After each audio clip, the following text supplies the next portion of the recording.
Chapter 210. Don't like that. Ever since Xian'er returned from the Gu family, she had been promoted as a second-class maid.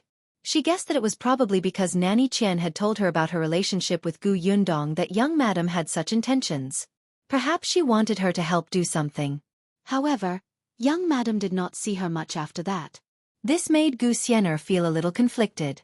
Fortunately, as a second-class maid, her work became much easier. Her monthly salary was also raised, and she even had the time to dress up. She even understood a lot of things in the Peng residence. For example, young madam was a jealous and scheming person, and concubine Xiao was favored. Young master liked women with curves. Be it concubines or servant girls, they were all this type. Unexpectedly, Nanny Qian came over today to say that young madam was looking for her. Xian'er tidied her clothes and hair before following Nanny Qian to the Rui garden obediently. There was no one else in Madame Yao's house other than her. When she saw Xian'er, she looked up slightly. Have a seat. Xian'er was flattered and carefully sat down on a chair at the side. A trace of disdain flashed across Madame Yao's eyes. She took a sip of tea and asked, I heard that you and that girl called Gu Yundong are cousins? Yes, young madam. Gu Yundong is indeed my cousin. It's just that, she hesitated. She doesn't have a good relationship with me. Then how well do you know her? Do you think the young master will like her? Xian'er was stunned. For some reason she felt excited. However, she still looked like she was thinking carefully. After a moment, she said uncertainly, I don't think so. Young madam, my cousin used to be very weak. I don't know what happened on her way to escape. She has changed a lot. Oh, what's changed? It's just that she's bold. In the past, she cried at the drop of a hat and didn't like to go out. But that day, when I saw her in Yongfu village, I felt that she wasn't messy at all. She talked to people in a very organized way and didn't look like a country girl at all. I don't know if someone taught her. She frowned in thought and answered as if she was not scheming at all. However, Madame Yao narrowed her eyes slightly. Did someone teach her? Then why do you think that young master won't like her?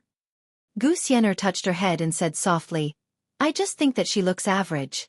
Be it her temperament or appearance, she's far inferior to madam. Young master would never like her. Moreover, if young master really likes her, why didn't he just take her as a concubine instead of letting her hang out with other men in that countryside? Is that so? Yes, so young madam doesn't need to care about her at all. Madame Yao chuckled softly and rubbed the lid of the cup with her fingers. But why do I feel that master seems to think highly of her? Well, Xian'er thought for a moment and said, perhaps something happened between the two of them? Perhaps my cousin helped young master before? That's why young master looks at her differently. It might not be a romantic relationship. Otherwise my cousin, who has been working so hard with her silly mother and young siblings, would have hurried into the manor to enjoy life after meeting someone like young master, right? Madame Yao nodded. What you said makes sense. Actually, it's very simple if you want to know what's going on between the two of them, Xian'er said softly. Tell me. Chapter 211. How much did you earn? Xian'er said, Young madam, you can invite my cousin to the residence and ask her personally. Will she answer honestly? Young madam, you're extremely smart. Regardless of whether she answers honestly or not, you will definitely get an answer. Madame Yao took a sip of tea and looked at Xian'er with a faint smile. After a while, she nodded. That makes sense. All right, I understand. You can leave. Yes, I'll take my leave. Xian'er went down. When she walked out of the Rui garden, she couldn't control the excitement on her face. Gu Yundong, oh Gu Yundong, this is the price you have to pay for not helping me. As soon as she left, Nanny Qian approached Madame Yao and whispered, Young madam, this Xian'er simply wants to use you to deal with that girl from the Gu family. After learning a few idioms, she actually tried to flatter her master. Of course I know. She thinks she's so smart, but she only knows how to play tricks. She's just a clown. Madame Yao sneered and looked down on Xian'er. However, I do want to invite Shopkeeper Gu to the residence as a guest. Young madam. Madame Yao waved her hand. Xian'er is right. No matter what relationship Shopkeeper Gu has with master, I will see something. Besides, I'll only invite her over as a guest and chat with her. As for the rest, isn't Xian'er around? Let them fight. Nanny Qian beamed. Young madam is still the smartest. All right, it's the Laba festival in 2 days. Send the Laba porridge to the Gu family and invite her over as a guest. Yes. Gu Yundong did not know that she had been targeted again. After opening the shop for a day, the white sugar was snatched up in the morning. The other sweets were almost gone. It was only halfway through the afternoon when she closed the door. At noon, Dong Xiaolan brought the 3 children back to Yongfu village with Lu En. She was thinking about the work at the workshop. Although Gu Yundong said that he would still give her a salary for the entire day, Dong Xiaolan felt that she could not help with the shop in the afternoon. It was not good to take the salary for the entire day, so she insisted on going back to work. She went back, but Lu Wei didn't leave. Seeing that the shop was closed, he hurriedly came over. Quick, take a look at how much money we earned today.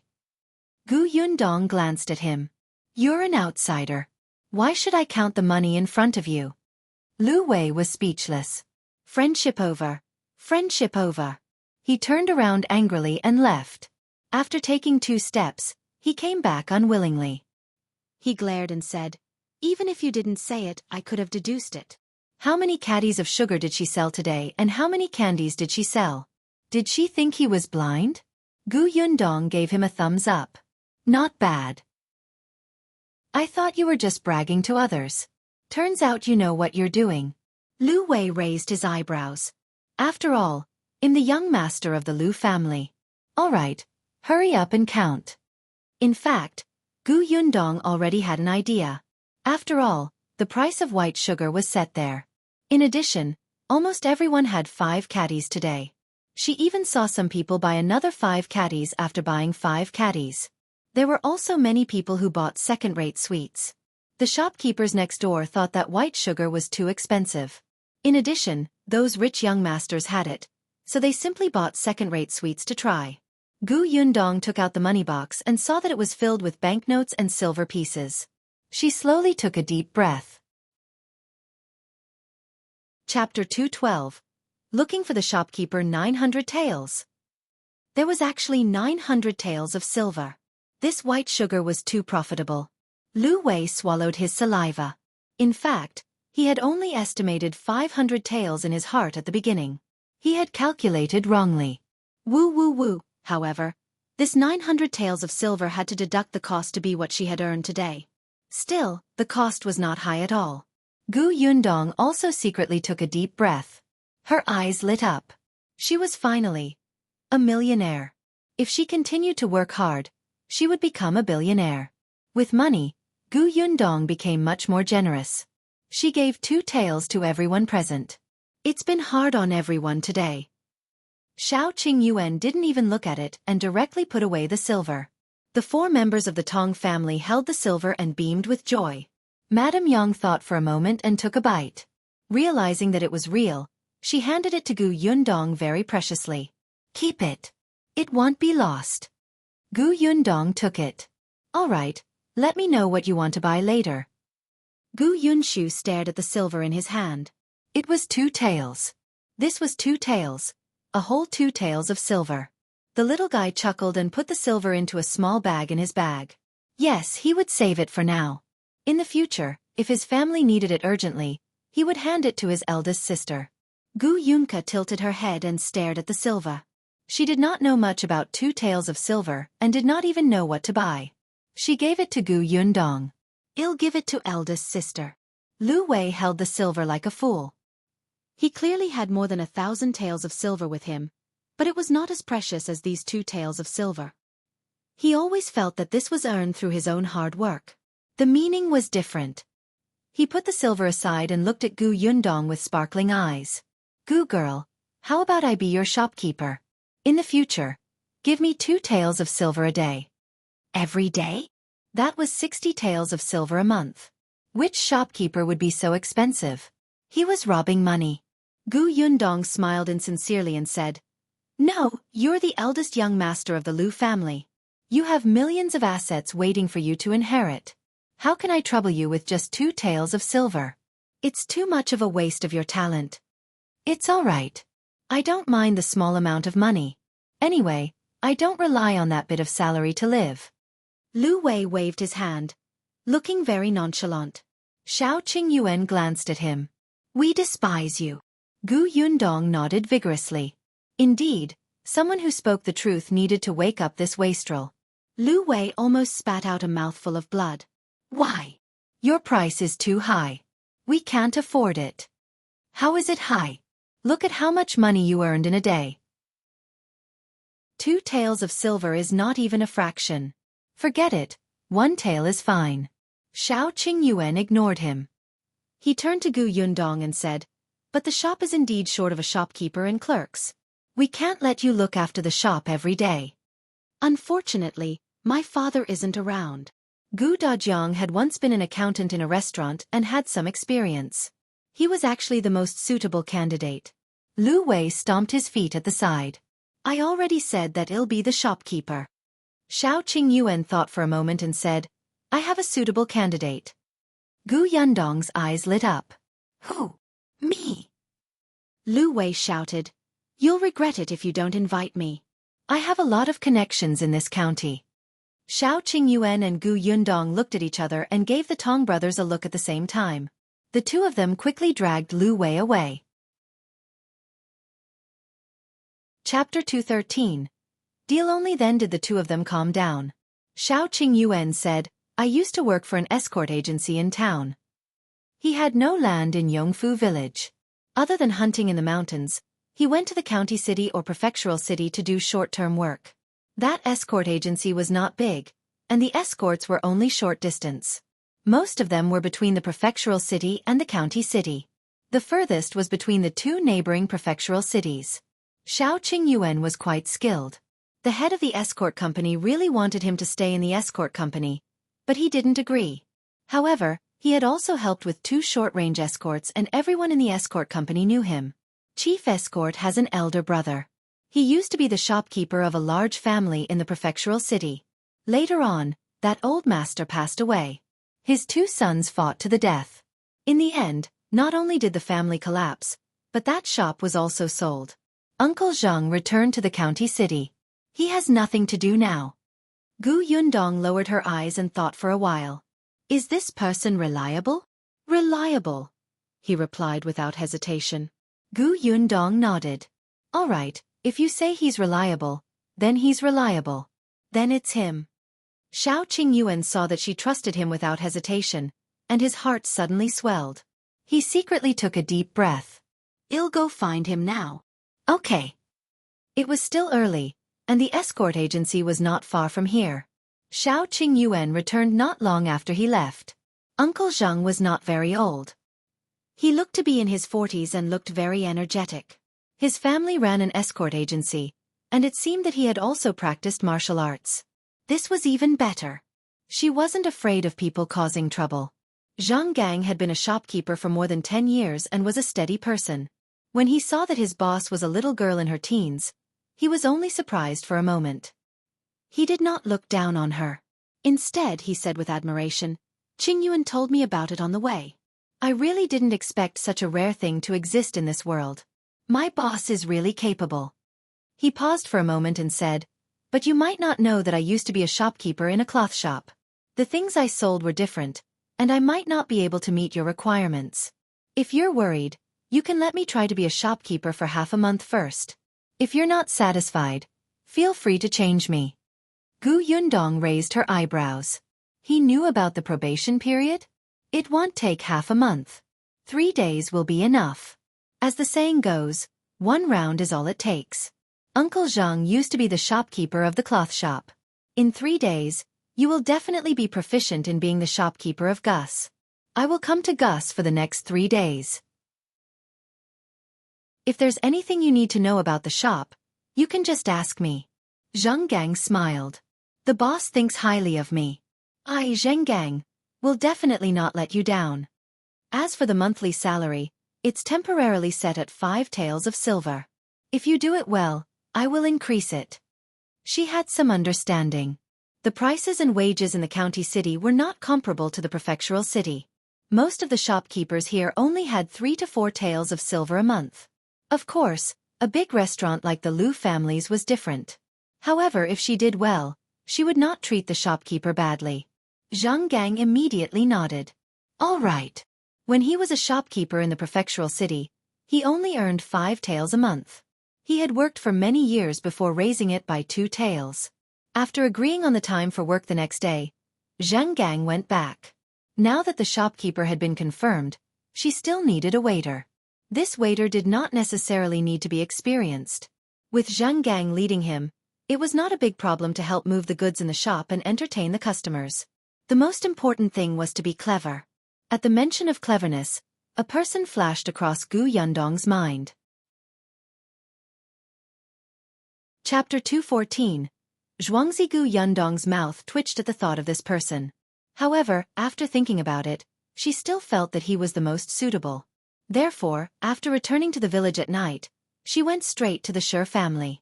When the parents of the Shi family saw her coming, they were stunned for a moment, thinking that she was looking for them for the matter in the field. Unexpectedly, Gu Yundong was looking for Zhuangzi. Zhuangzi had never been at home, especially recently. He often left after eating in the morning with a few steamed buns and only returned when it was dark.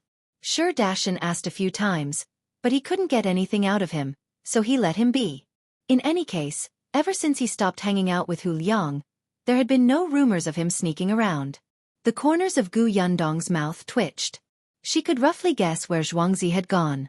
However, before she could look for him, Lan Hua said, "I know where my brother is. I'll go look for him."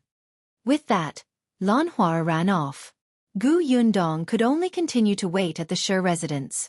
Sure enough, not long after, Zhuangzi ran back while panting. "Miss Gu, why are you looking for me?" He had been working hard recently. Although Gu Yundong had not told him to keep an eye on Zhao Dafa, he felt that Madame Feng and Zhao Dafa must have something going on. He wanted to find out about their affair no matter what. Therefore, other than spying on Madame Feng and her daughter, he also had to visit Zhao Dafa from time to time. He was so busy that he didn't even have time to eat. But damn it, the two of them had only met once. He didn't know if it was because they had fallen out last time, but there had been no movement since then. Zhuangzi was very worried. If he had known, he would have called the entire village over the last time he saw them alone. He had missed an opportunity. Recently, he had been wondering if he should matchmake them and make them reconcile. Only then could he catch them in the act. Gu Yundong had no idea what he was thinking. She only felt that Zhuangzi seemed to have lost some weight and looked more haggard. It seemed that he was indeed very professional and did his best to do what she instructed him to do. She was relieved. Gu Yundong coughed lightly. "It's like this, Zhuangzi. I opened a shop in the county city and I want to find a smart shop assistant. Are you willing to go?" "What?" Not only Zhuangzi, but the other 3 members of the Shi family widened their eyes. Especially Shi and his wife. Their faces were filled with disbelief. They had never thought that their son, who was always away from home and hated by the entire village, would one day be personally invited to be a shop assistant. Zhuangzi was also stunned. He blinked and wondered if he had heard wrongly. "I've been invited to work as a shop assistant? How could a rotten person like him, who couldn't even be a short-term worker when he went to town, become a shop assistant?" For some reason, he felt like crying. Zhuangzi turned around abruptly and wiped his face forcefully with his sleeve. Gu Yundong laughed. "What's wrong? Are you unwilling?" "Yes, of course." Zhuangzi immediately turned around. His eyes were still a little red, but he hurriedly nodded. The Shi couple and Lan Hua nodded vigorously. "He's willing. Well, the salary is 1 tael a month for the time being. If you do well, we will increase it. If you agree, you can follow me to the county tomorrow. There's a courtyard there that you can stay in. You can come back if you want. If it's too late and you're too tired, you can stay in the shop." Zhuangzi nodded vigorously. 1 tael of silver. He had heard that the shop assistants in the workshop only earned 500 copper coins. Actually, he also wanted to go to the workshop, but Gu Yundong wanted honest and reliable people. He admitted that he was not. Besides, he still had to keep an eye on Madame Feng and Zhao Dafa. At the thought of this, Zhuangzi suddenly reacted. Then Madame Feng. Chapter 215. Two people he was most afraid of. Gu Yundong interrupted him. No need. You can come early tomorrow. He had been watching Madame Fong and her daughter for almost a month.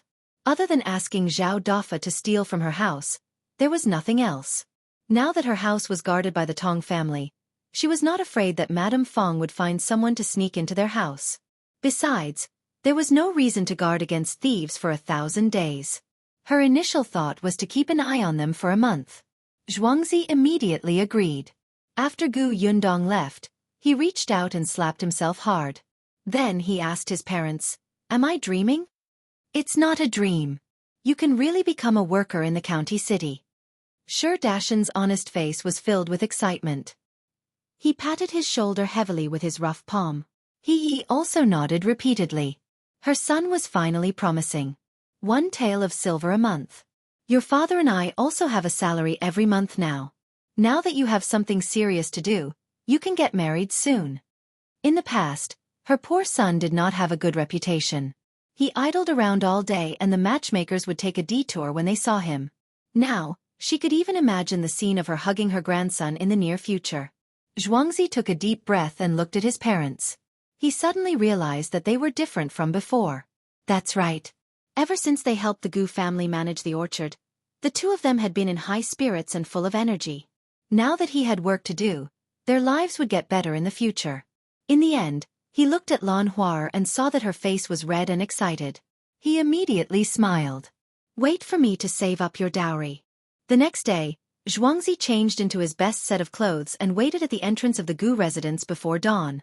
When Gu Yundong went out, she was almost shocked by the figure in the corner. She thought that Madame Fong had found someone to spy on her as soon as she asked Zhuangzi to come back. When she saw who it was, she wanted to kick him out. Zhuangzi chuckled. Miss Gu. No, boss, do we have to leave? Gu Yundong asked Gu Yunshu, who was also going to school, to get into the carriage before sizing him up. Then, she frowned slightly. Although Zhuangzi was wearing the best clothes, there were still 2 patches on the corner of his shirt. This wouldn't do. The shop assistant was the face of the shop. If he wore patched clothes, others would think that she was abusing her employees and it would affect her reputation. It seemed that she had to think about the work clothes. She asked Zhuangzi to get into the carriage too. The latter shook his head and sat beside Father Tong. "I'll sit outside with the old man." Gu Yundong did not try to persuade him anymore. Then, Zhuangzi watched as Shao Qingyuan came out of the Shao family's house. When he saw him sitting on the shaft of the carriage, the guy naturally entered the carriage. Zhuangzi's eyes widened and he shuddered violently. No, he couldn't be afraid. What was there to be afraid of? He hadn't offended Shao Qingyuan. Right, I heard that the workshop is half Shao Qingyuan's, so he also has a share in this shop? Does that mean he's my boss too? The 2 people he was most afraid of were actually his bosses. How did he end up in such a situation? Why did he take things so hard? Ah! The carriage entered the county city. Gu Yundong first sent her brother to school, then went to the clothing store and asked Zhuangzi to choose suitable clothes. Zhuangzi was extremely excited. Gift? I can choose anything? Shao Qingyuan's cold gaze shot at him. Zhuangzi suddenly shivered and felt a chill on his neck, as if he would be separated from his head at any time. He moved to the side weakly. Chapter 216. Uninvited guest. Gu Yundong glared at him. Dream on. Do you want to choose silk? Just choose something that looks clean, neat, warm, and without patches. Zhuangzi nodded, but he was still very happy. At least he had new clothes to wear. Seeing that he had gone to choose, Gu Yundong said to Shao Qingyuan, "Help shopkeeper Zhang choose a set too. Since Zhuangzi has been given work clothes, it doesn't make sense that the shopkeeper doesn't have them. See which one is suitable." Work clothes. Shao Qingyuan's expression softened. Yes. Gu Yundong pointed at Zhuangzi. We can't let him wear those clothes to entertain the guests, right? Treat it as a benefit in our shop. Our shop? Shao Qingyuan's expression brightened. All right, I'll choose.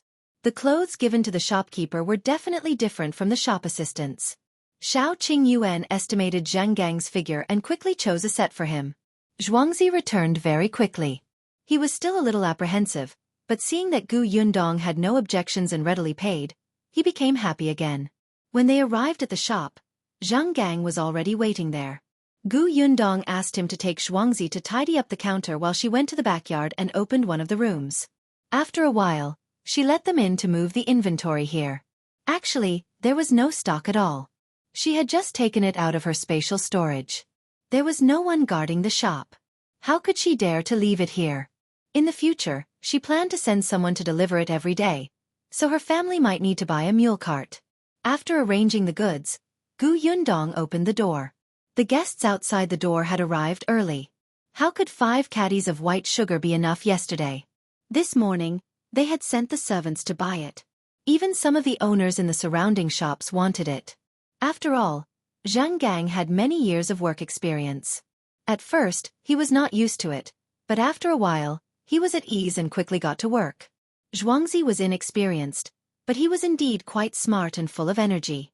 He worked very hard in his studies and welcomed people with a smile the entire day. Although the smile at the beginning made Gu Yundong feel that it was very wretched.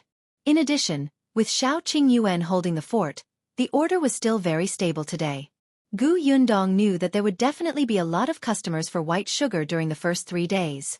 Some people would repeatedly buy a few more kilograms, or give them away, or sell them in the prefectural city. Gu Yundong could not care less. The amount she produced was limited, and it was only a small matter. The imperial court was the main force, and they did not care about her small amount of candy.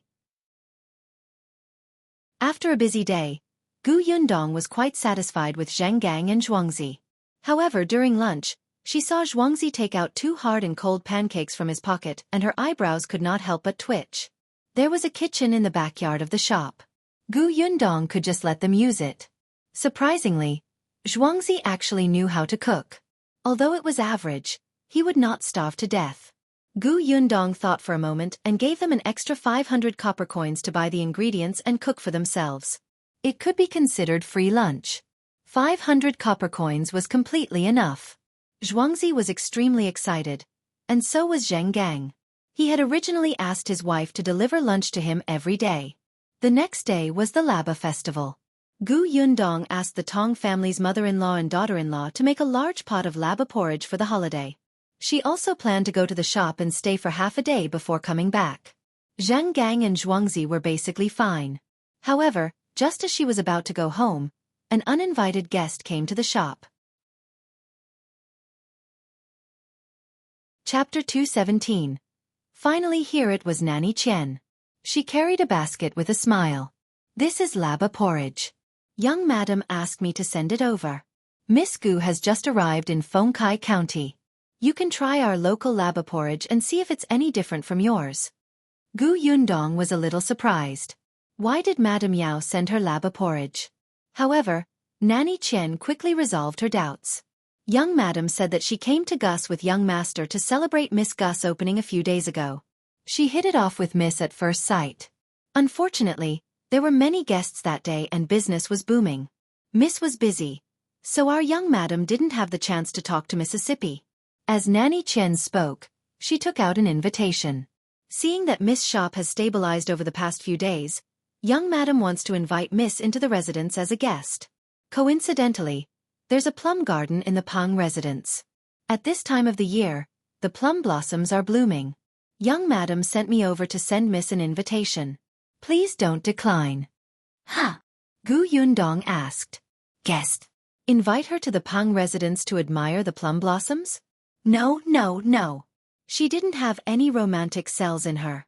She was a vulgar person who only wanted to earn money every day, and didn't have time to admire the flowers. She had no intention of interacting with Madame Yao. Gu Yundong wanted to refuse, but Nanny Qian seemed to have seen through her intentions and added, Miss Gus' cousin, Gu Xian'er, also misses you quite a lot. It's just that it's not convenient for her to come out at will now. Miss Gu, you can go and visit her and catch up with her. Gu Yundong swallowed his words. She knew it. She hated it when these rich families beat around the bush. Couldn't you just use Gu Xian'er's name to look for her? Gu Yundong accepted the Laba porridge and invitation. Your young madam is so sincere in inviting me. I'll definitely go. Thank you. Nanny Qian's mission was completed, and her smile became more sincere. Then I'll go back first. Miss, no need to see me off. Gu Yundong smiled. Seeing that she had left, Zhuangzi came over. Boss, our shop is too popular. Even the Peng family has sent you laba porridge. He had truly felt the business of the past 2 days. If not for the purchase quota, their sugar might have been sold out the moment the shop opened. Gu Yundong held the invitation card in her hand and handed the laba porridge to Zhuangzi. Just nice, you can share this laba porridge. For us to eat? Yeah. Zhuangzi couldn't wait to open the lid. His eyes lit up. The laba porridge in Peng Manor was indeed different. There were many ingredients such as river rice, white fruit, walnut kernels, chestnuts, red dates, longan, and so on. To Zhuangzi, it was even more sumptuous than the Spring Festival's food.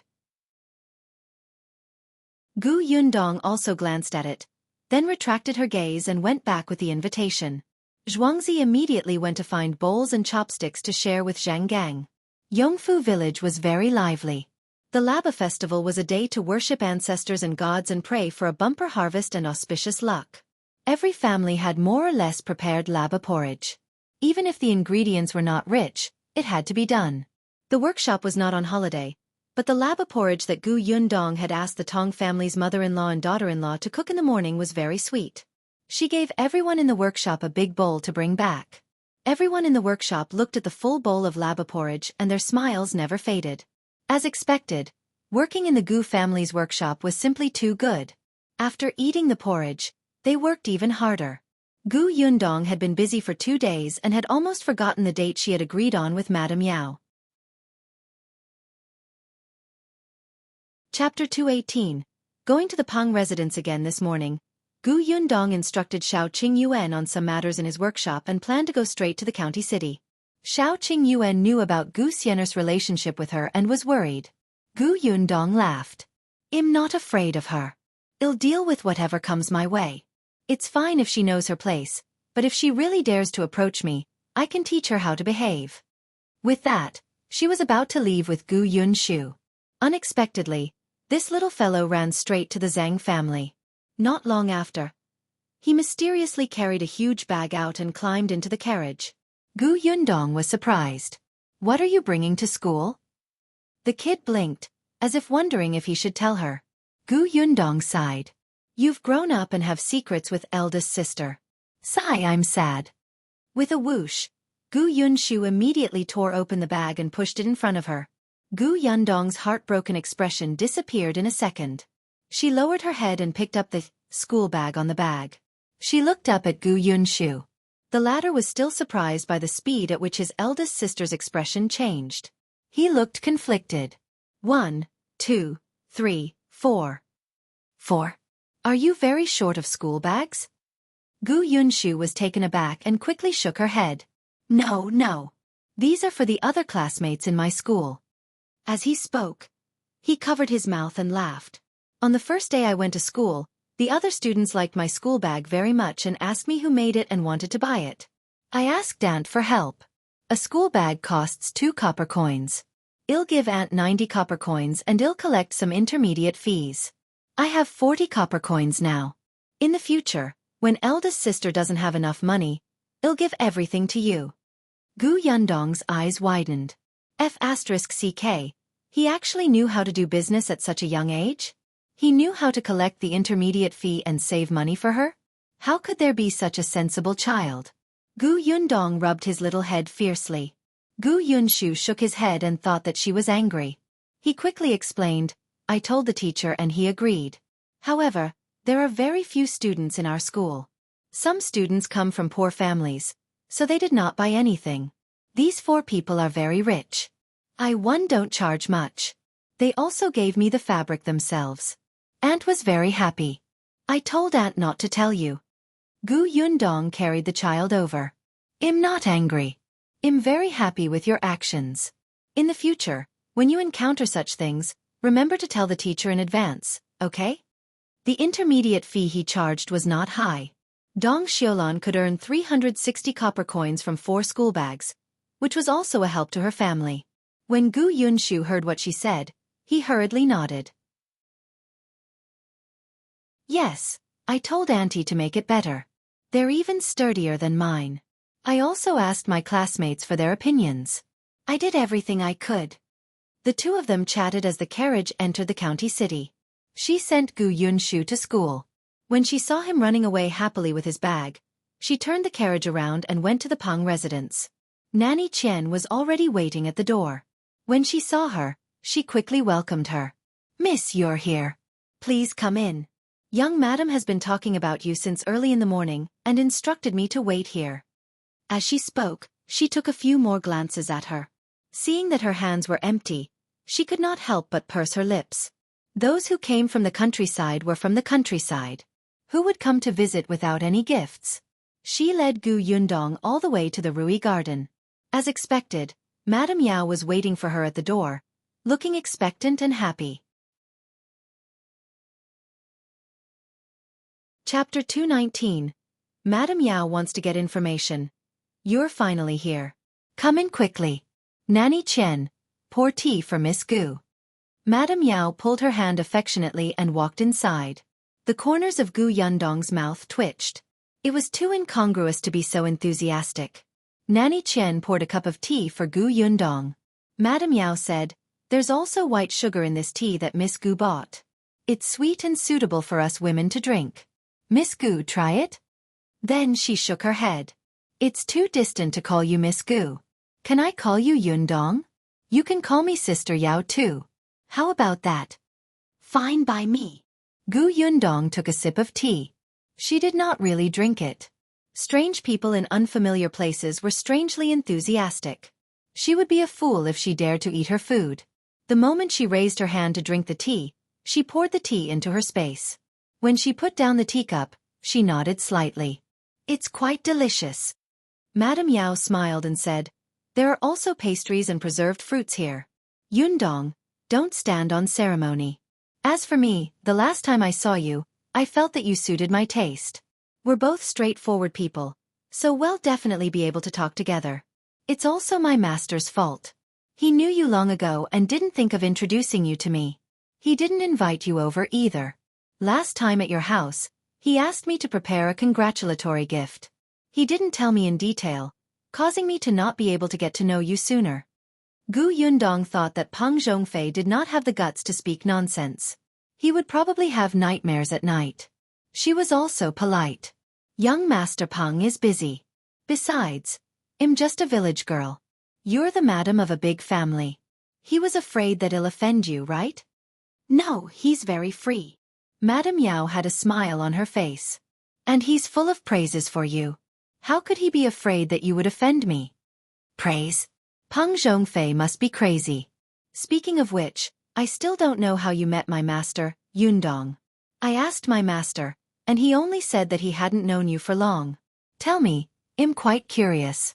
I've been married to my master for several years, but this is the first time I've seen him so protective of a little girl." The corners of Gu Yundong's mouth twitched. Very good. This was a very interesting question. How did they meet? She thought for a moment and said, "Actually, there's nothing special. It's just that I got to know young Master Lu first. One time, they were drinking tea together in the tea house and I happened to bump into him. Young Master Lu introduced me to him and we got to know each other. Young Master Peng is protecting me. Perhaps he thinks I'm pitiful? Is that so?" Madame Yao lowered her eyes and took a sip of tea. She nodded. "Our master is indeed quite close to young Master Lu, but it's rare to drink tea in a tea house." "Didn't they always meet in a brothel?" Gu Yundong glanced at her slightly tightened fingers from the corner of her eye and sighed secretly. "If you don't believe me, don't ask me." She didn't know what Peng Zhongfei said to her, but it seemed that no matter how she responded, it would make her unhappy. Madame Yao said a few more words to her before saying, "Yundong, take a seat first. I'm going to change. I'll be back in a while. When the time comes, we'll go to the plum garden to see the plum blossoms." "Okay." Gu Yundong watched her leave with a smile. Madame Yao went out, and Nanny Qian followed behind. As soon as the two of them left the Rui Garden, Madame Yao's expression changed. She's just a country girl. She's quite pretentious. She even stammered when I asked her questions. It's obvious that she has something on her mind. Madame Yao stood outside the courtyard and glared inside. Chapter 220. Xian'er's plan. Nanny Qian quickly comforted her. Young madam, don't lower yourself to her level. She's unruly and doesn't know anything. Humph, I think she's very smug. I said that master was protecting her, and she shamelessly admitted it. Pitiful? Concubine Xia also said that she was pitiful back then, but in the end, she was brought into the residence by young master. Is she hinting to me that she will enter the residence one day? Nanny Qian nodded repeatedly and echoed. Her thoughts were seen through by young madam at a glance. Madame Yao was furious. In the past, there was a concubine Xia who would beat around the bush and refuse to speak honestly. In the end, she turned around and complained to her master. This Yundong was the same as concubine Xia. They were not good people. I asked her how she got to know master. She even deliberately mentioned young master Lu to suppress me. She's very smug about knowing young master Lu. The more Madame Yao spoke, the angrier she became. She took 2 deep breaths before calming down. Nanny Qian did not dare to speak. Madame Yao slowly calmed down and asked softly, Young madam, what should we do next? Then where is Xian'er? Over by the plum gardens. Madame Yao narrowed her eyes slightly. Have you found out what Xian'er wants to do? At the mention of this, Nanny Qian could not help but sneer. She's stupid and poisonous. She found the scar-faced servant in the residence who poured the night utensils and wanted that servant to break that girl's body and make the 2 of them a couple. Nanny Qian had been keeping an eye on Xian'er for the past few days because she wanted to know her plan. She didn't expect that after thinking about it, the girl would come up with such a bad idea. She didn't even think about it. If young master really valued the girl, he would definitely investigate what happened in the residence. The first person to be punished would be Xian'er. Those who came from the countryside were from the countryside. Even after staying in the residence for a few months, they were still like this. Except, young madam, will this matter implicate you? Madame Yao said nonchalantly, I only invited Yundong over as a guest. It was the 2 sisters who had a conflict. The one who committed the crime will be Xian'er. What has it got to do with me? At most, I'll be reprimanded by master. Would he punish me for a broken girl? With that, Madame Yao returned to the Rui garden. When she saw Yundong sitting there quietly, she immediately smiled. Sister Yundong, you've waited for a long time. Let's go. The plum garden is over there and not far away. It's a good season for plum blossoms to bloom. The scenery is extremely beautiful. Yundong followed her to the plum garden and indeed saw Xian'er there. Seeing this, Madame Yao smiled and said, I heard that the 2 of you are cousins. You've been separated for so long, so you must have a lot to talk about. Why don't you take a walk in the plum garden? I won't disturb you anymore. I'll go over there and pick a few plum blossoms. Xian'er was about to agree. But Yundong shook her head and said, No need. Sister Yao probably doesn't know. Although she and I are cousins, our relationship has never been good, so there's nothing much to say. I'll go pick plum blossoms with Sister Yao. I wonder if it's convenient for me to bring a few back. Xian'er. Madame Yao was speechless. Nanny Qian was also speechless. However, Yundong was the first to walk into the garden. She looked slightly happy. Why do I have to listen to you? Do I have to jump down obediently even though I know it's a trap? Madame Yao frowned deeply. If Yundong was not alone with Xian'er, how could they fight? Xian'er was furious. She had already made arrangements. Why couldn't Yundong be more obedient? Chapter 221. Peng Zhong is here. The 4 of them had different thoughts and could only walk into the plum garden together. Yundong quite liked this place. The Peng family was indeed rich and imposing. They had actually opened up such a large plum garden. In the future, when she had money, she would also get a plum garden or peach blossom forest. It would definitely be very comfortable. Madame Yao was not in the mood to admire the flowers behind her. From the corner of her eye, she saw Xian'er, who was far behind. She could not help but feel angry. What a useless thing. As she was thinking, she suddenly saw her maid, Jianghu, rush over from behind. She did not look too good. Madame Yao stopped in her tracks. Zhanzhu whispered into her ear. Young madam, young master heard that Miss Gu was here and insisted on coming over. We couldn't stop him. Madame Yao's expression suddenly turned ugly. Didn't you say that he left early in the morning? He just came back. Zhanzhu lowered her voice. When Miss Gu came over, she happened to be seen by a servant in young master's courtyard. Young master immediately knew when he returned. He didn't even return to the courtyard and came straight here. Madame Yao glanced at Gu Yundong with a dark expression. Master indeed treated her differently. She secretly took a deep breath, squeezed out a smile and said to Gu Yundong, Sister Yundong, master is here. I'll go and say a few words. I'll be back soon. Peng Zhongfei is here? Before Gu Yundong could reply, Madame Yao had already left in a hurry. After a while, the sound of voices could be heard. It was not far away, and one could vaguely hear Peng Zhongfei's raised pitch. Why did it sound like they were about to quarrel? Gu Yundong thought about it and did not go over. She waited quietly for a moment. On the other side, Madame Yao almost quarreled with Peng Zhongfei. As soon as she left the plum garden, she saw her master standing in the pavilion and looking over. She tried her best to suppress the anger in her heart and squeezed out a smile to welcome him. When Peng Zhongfei saw that she was alone, he frowned and asked, Where's the Gu girl? Didn't they say she was here? Madame Yao closed her eyes slightly and reminded herself that her master had always been like this. She was already used to it. Master, don't scare my esteemed guest. Look at how travel-worn you are. You should go back and tidy up first. Sister Yundong will be having lunch here. If you have anything to say it later. Peng Zhongfei did not want to wait. He happened to have something urgent to talk to Gu Yundong at the moment, and did not have the patience to return to his courtyard. Besides, wasn't he quite neat and clean? Hence he waved his hand and said to Madame Yao, Since the Gu family's girl is having lunch at home, go tell the kitchen to make some delicious food. Draft the menu yourself. I have something to discuss with the Gu family's girl.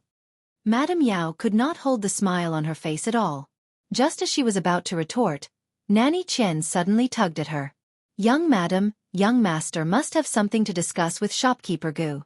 Let's get the kitchen to make a few dishes from Shopkeeper Gu's hometown for the guest to try. That's right. Go ahead. Peng Zhongfei waved his hand. Madame Yao received Nanny Qian's signal and could only leave the plum garden with her hand in hers. As soon as she went out, she said unhappily, Why did you ask me to come out? They're left alone. Young madam, isn't this just nice? Let's keep Xian'er here too. We'll find an excuse to lure young master out later so that Xian'er can make a move. In that case, if anything happens to Gu Yundong, young master can't blame you.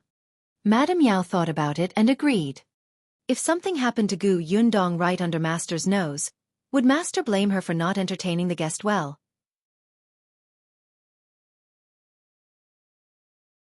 Chapter 222. Xian'er takes action. Madame Yao smiled and asked Zhanzhu to come over. She instructed her in a low voice. Go and find Xian'er, who is by Concubine Xia's side. Tell her to tell Concubine Xia about master and Gu Yundong being alone in the plum garden. Young madam, you're killing 3 birds with 1 stone. Nanny Qian smiled until the wrinkles on her face moved. Madame Yao took a handkerchief and laughed softly.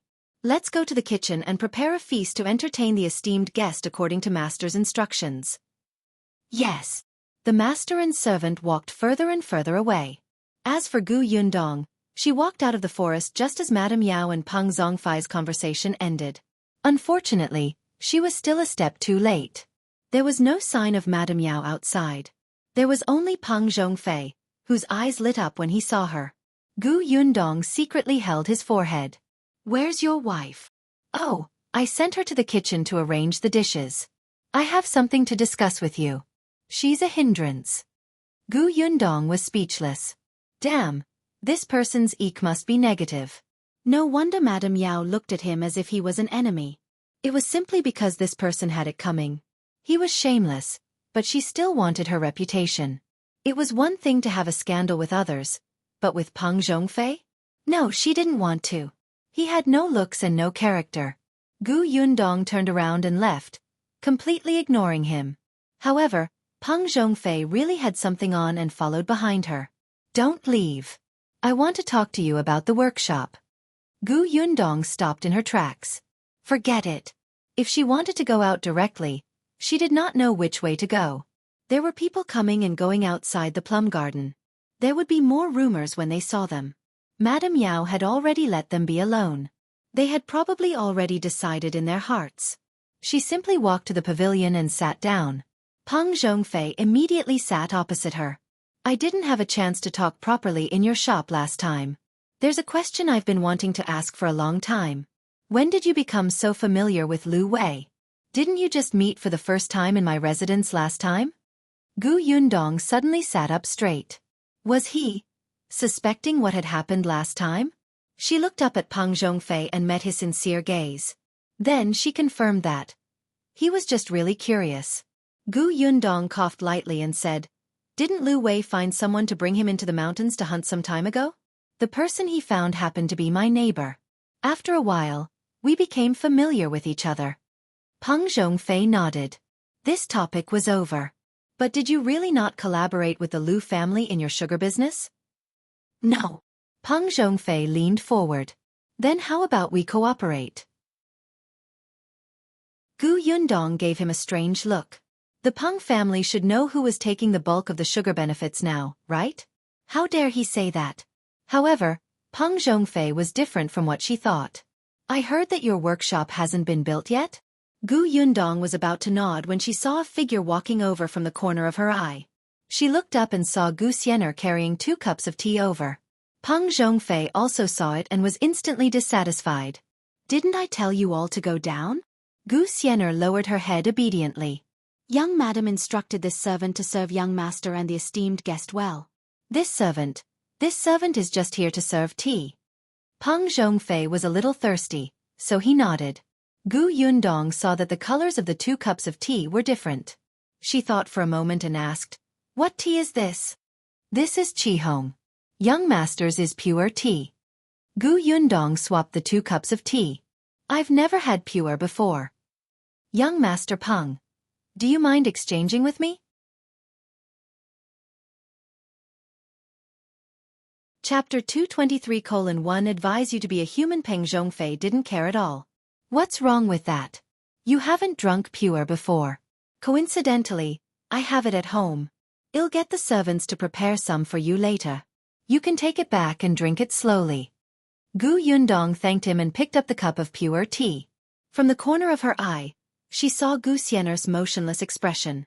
Ha! She changed the tea, but Xian'er was actually indifferent? Could it be that she was wrong and Xian'er did not tamper with the tea? On the other side, Peng Zhongfei had already picked up Qihong and taken 2 sips. Gu Yundong also covered the tea with her sleeves and poured all the tea into the space. Xian'er was satisfied and left with a smile. Gu Yundong narrowed her eyes slightly. Xian'er must have done something, but she did not seem to mind that the 2 of them had changed teacups.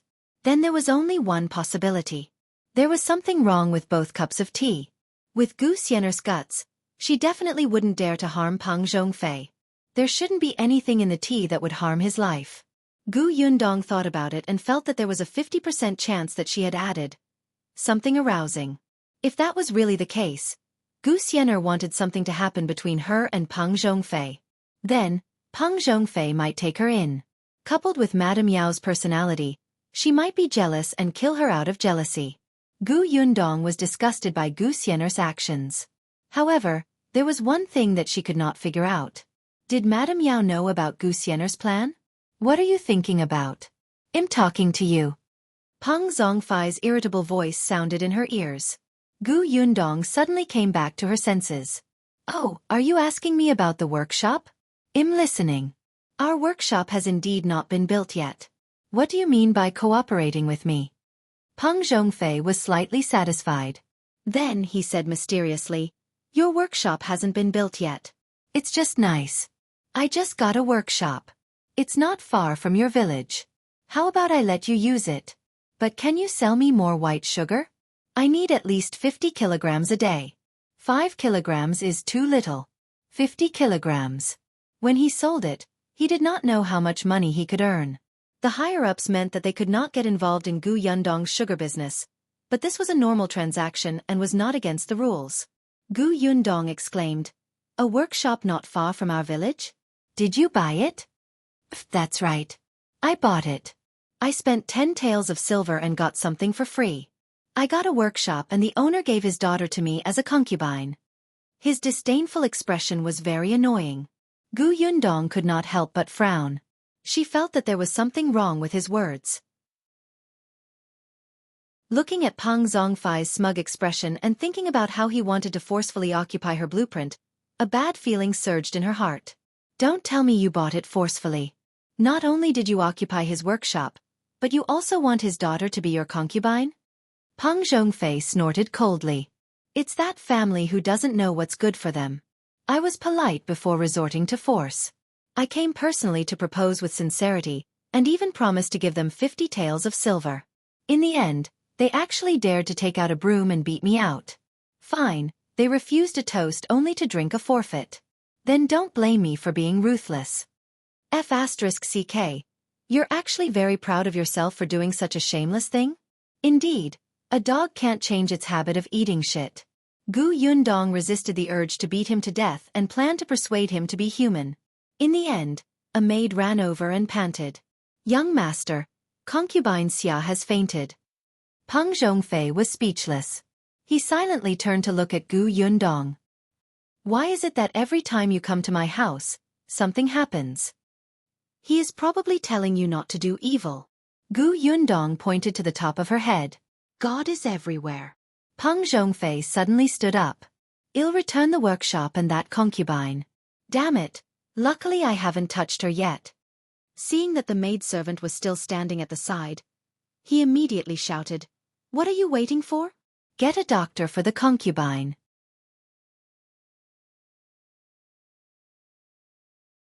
Chapter 224. Returning you a concubine. The maidservant trembled. She was a little afraid of Peng Zhongfei and quickly ran away. Peng Zhongfei took a deep breath and almost fell down the stairs. He thought that his guilty conscience had caused his limbs to go limp. However, after taking a few steps, even her eyes were a little blurry, and her breathing became hurried. When they reached the entrance of the plum garden, Xian'er ran out of nowhere. "Young master, are you all right? I'll help you back to your room to rest." Peng Zhongfei nodded randomly. He also realized that something was wrong with himself. However, he felt that this must be the old man in the sky punishing him. He was so afraid that he was about to die. He was about to lose his mind when he instructed his servant, "You quickly let the woman I just brought back home. Return the workshop and give some silver to her." The servant held his other side and hurriedly nodded. "I understand. Master, you look sick. Shall I call the doctor?" Xian'er instantly became nervous. Just as she was about to find an excuse, Peng Zhongfei waved his hand. "No need. I'm fine. Hurry up and do what I instructed. I'll be fine after resting for a while." Deep down, he felt that as long as he made up for her, he would be fine. "Hurry up and go. I don't need your help." The servant could only let go and instruct Xian'er to take good care of the young master before running away in a hurry. Xian'er heaved a sigh of relief and quickly brought Peng Zhongfei to a house near the plum garden. After placing him on the bed, she hurriedly returned to the plum garden. Gu Yundong had actually seen the situation on Peng Zhongfei's side from afar. When she saw Xian'er return, her guess was 70 to 80% confirmed. She immediately leaned against the pillar at the side and panted, her fingers trembling slightly. Xian'er's face lit up. The plan had succeeded. Without another word, she helped Gu Yundong up.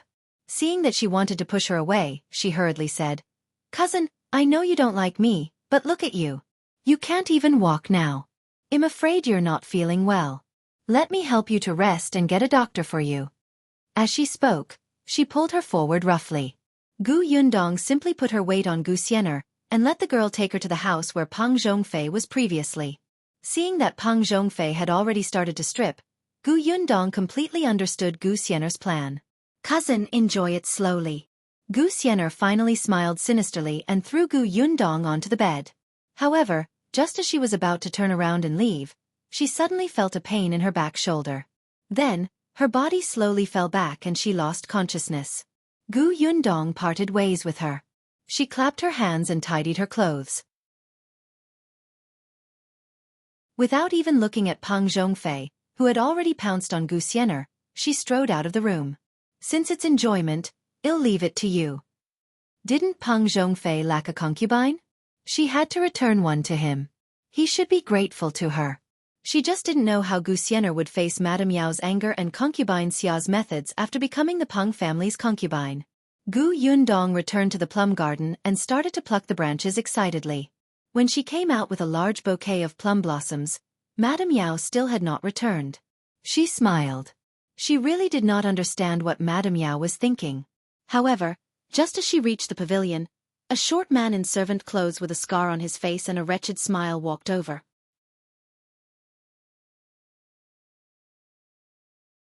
Chapter 225. Madame Yao has fainted. Yundong had just frowned when she heard him ask, "You're Miss Gu, right? Are you feeling unwell? Do you feel very hot? Do you need my help?" As he spoke, he approached her. In the next moment, a stench assaulted her face. Yundong was so frightened that she immediately took a step back. "Stop right there. Don't come over. I'm fine. I'm not feeling unwell. I don't need your help." The man frowned. The scar on his face became more distorted because of this action, and he looked a little fierce. Yundong could not figure out where this person came from, but his question was very strange, as if he had guessed what would happen to her. Seeing that the man was coming forward again, Yundong immediately walked out of the plum garden. The man immediately chased after her. Because of the smell on his body, Yundong had no intention of fighting him. She broke into a run. Not far from the plum garden, she happened to see Madame Yao and her servant. However, the two of them were chatting and laughing. Instead of going to the plum garden, they went to the Rui garden. Yundong sneered and rushed in front of Madame Yao. "Young madam, what do you mean? Is this how you entertain guests? It's fine if you left on your own, but your master has also left. I can't even find him in the plum garden. I even met such a strange person. It's fine if he stinks, but his brain isn't clear, and his words are incoherent. Young madam, even if you don't like me, you don't have to disgust me like this. Since I'm not welcome here, I'll go back now. I didn't even want to come." Madame Yao was shocked by the person who rushed in front of her. Before she could see clearly, she was shocked by her crackling sound and took a step back. When she finally understood what Yundong meant, Yundong had already flicked her sleeves and left. Madame Yao blinked and looked at her departing back. Then, she looked at the servant with a scar on his face. At this moment, this person had already slipped away. Madame Yao suddenly came back to her senses and quickly pointed at Nanny Qian. "Quick, get her back. I'll chase her now." Nanny Qian was also a little confused and chased after Yundong. Madame Yao paced around for a while before she looked puzzled. What's going on? Didn't Xian'er have a plan? Why did Yundong run out? Can't that servant even stop a person? Nanny Qian returned very quickly. With her old arms and legs, and she was already left behind. How could she catch up? When she ran out of the door, she was already gone. The more Madame Yao thought about it, the more she felt that something was wrong. She felt that something had vaguely exceeded her plan. She could not care less about Yundong and hurriedly said to Nanny Qian, "Let's go to the plum garden to take a look." Nanny Qian was also worried. The two of them went to the plum garden. Before they entered, they saw a few servants surrounding the house not far away and pointing at it. Madame Yao's eyelids twitched as she rushed over. The voice inside was too familiar. Who else could it be other than Peng Zhongfei? Madame Yao almost fainted. Nanny Qian quickly asked the other servants to leave and pushed open the door herself. The room was in a mess. When she saw the people inside clearly, Madame Yao couldn't breathe and really fainted. Nanny Qian panicked, and the Peng residents instantly fell into chaos. Yundong did not care about them. As soon as she left the Peng residence, she hurriedly got into the carriage and saw an unexpected person sitting inside. "Why are you here?"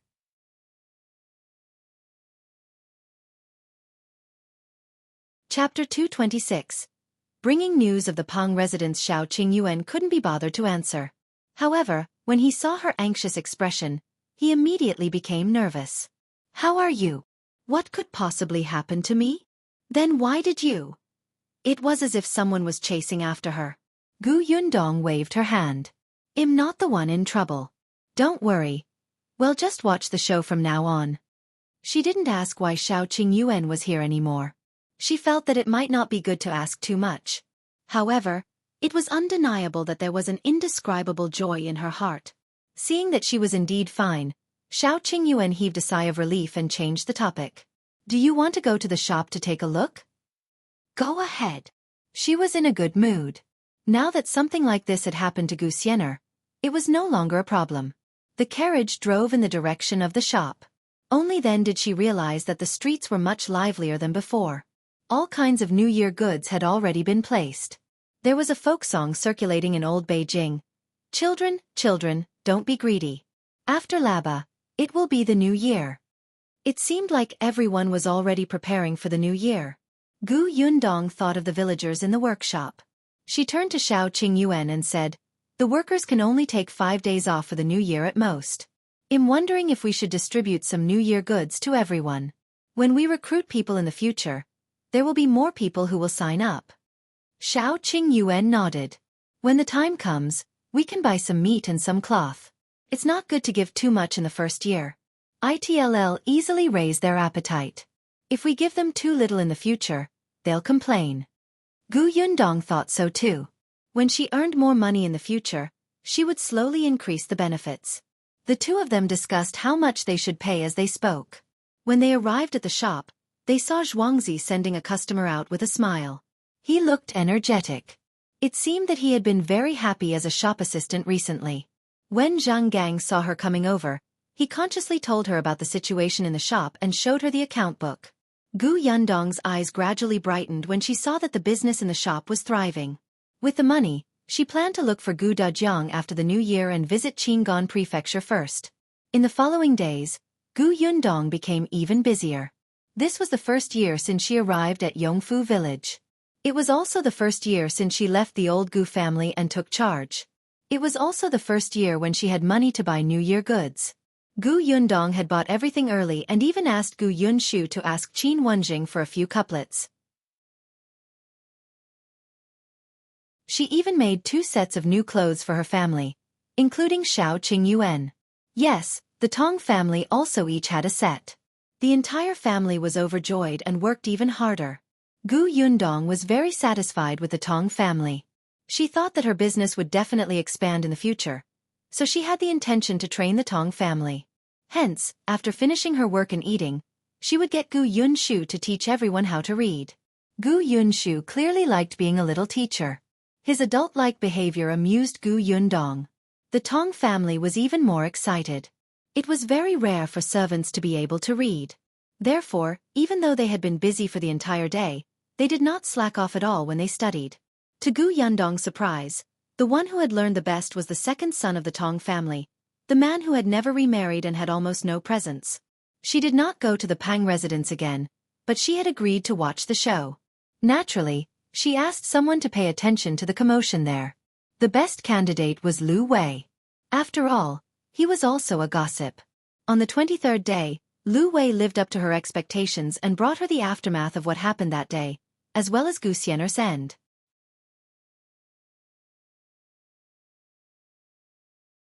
Chapter 227.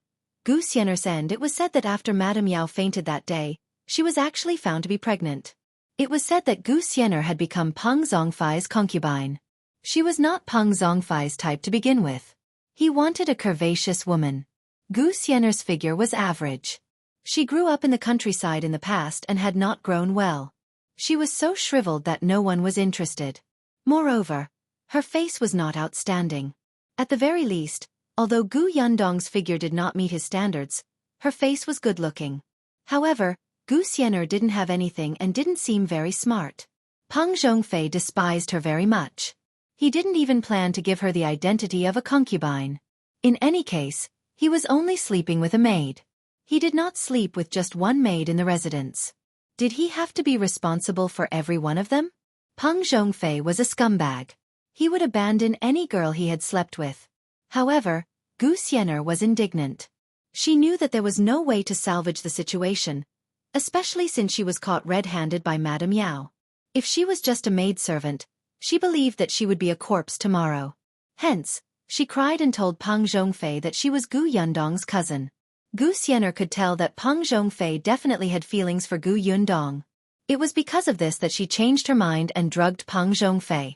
She was also afraid that if that servant broke Gu Yundong's virginity, Peng Zhongfei would investigate thoroughly in anger. At that time, she would definitely be punished. Therefore, she changed her mind at the last minute and made Gu Yundong Peng Zhongfei's concubine. She would also become a thorn in Madame Yao and Concubine Xia's side. This way, she did not have to do it herself. Gu Yundong would be killed by these two people. Unexpectedly, she was the one who fell into the trap. Gu Xian'er hated Gu Yundong to death. If possible, she wanted to strangle her to death with her own hands. However, she did not have the time. She could not even take care of herself. How could she have the time to find trouble with Gu Yundong? Her life was more important. She even had to use Gu Yundong's name to save her life. What happened after that? Gu Yundong could not help but twitch his lips. She did not expect Gu Xian'er to be so quick-witted. However, as her protective umbrella, she felt very disgusted. Lu Wei said mysteriously, as the saying goes, "What makes you may also destroy you." Gu Xian'er did use her identity as your cousin to become a concubine, but Concubine Xia didn't know that your relationship wasn't good. She thought that the two of you had joined forces to enter the Peng residence to snatch her love. Therefore, Concubine Xia felt that Gu Xian'er was a huge problem. If she didn't get rid of her, Peng Zhongfei would be in the hands of the two sisters sooner or later. She would be completely thrown into the cold palace. How could she do that? Getting rid of Gu Xian'er became the thing she needed to do the most. Not only did she want to get rid of Gu Xian'er, but she also wanted to take the opportunity to deal with Madame Yao. Hence, Madame Yao lost her child because of Gu Xian'er. Madame Yao hated her to death. However, Peng Zhongfei had only given her a small punishment because of Gu Xian'er and Gu Yundong. Madame Yao was not satisfied.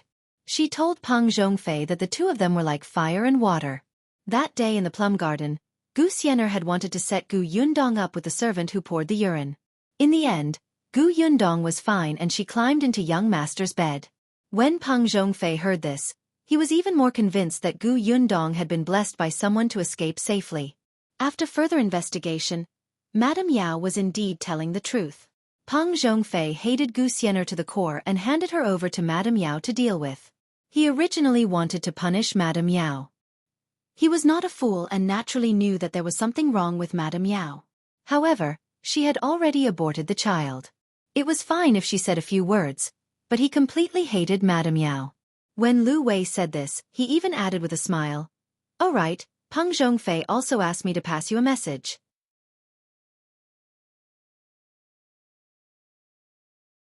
Chapter 228.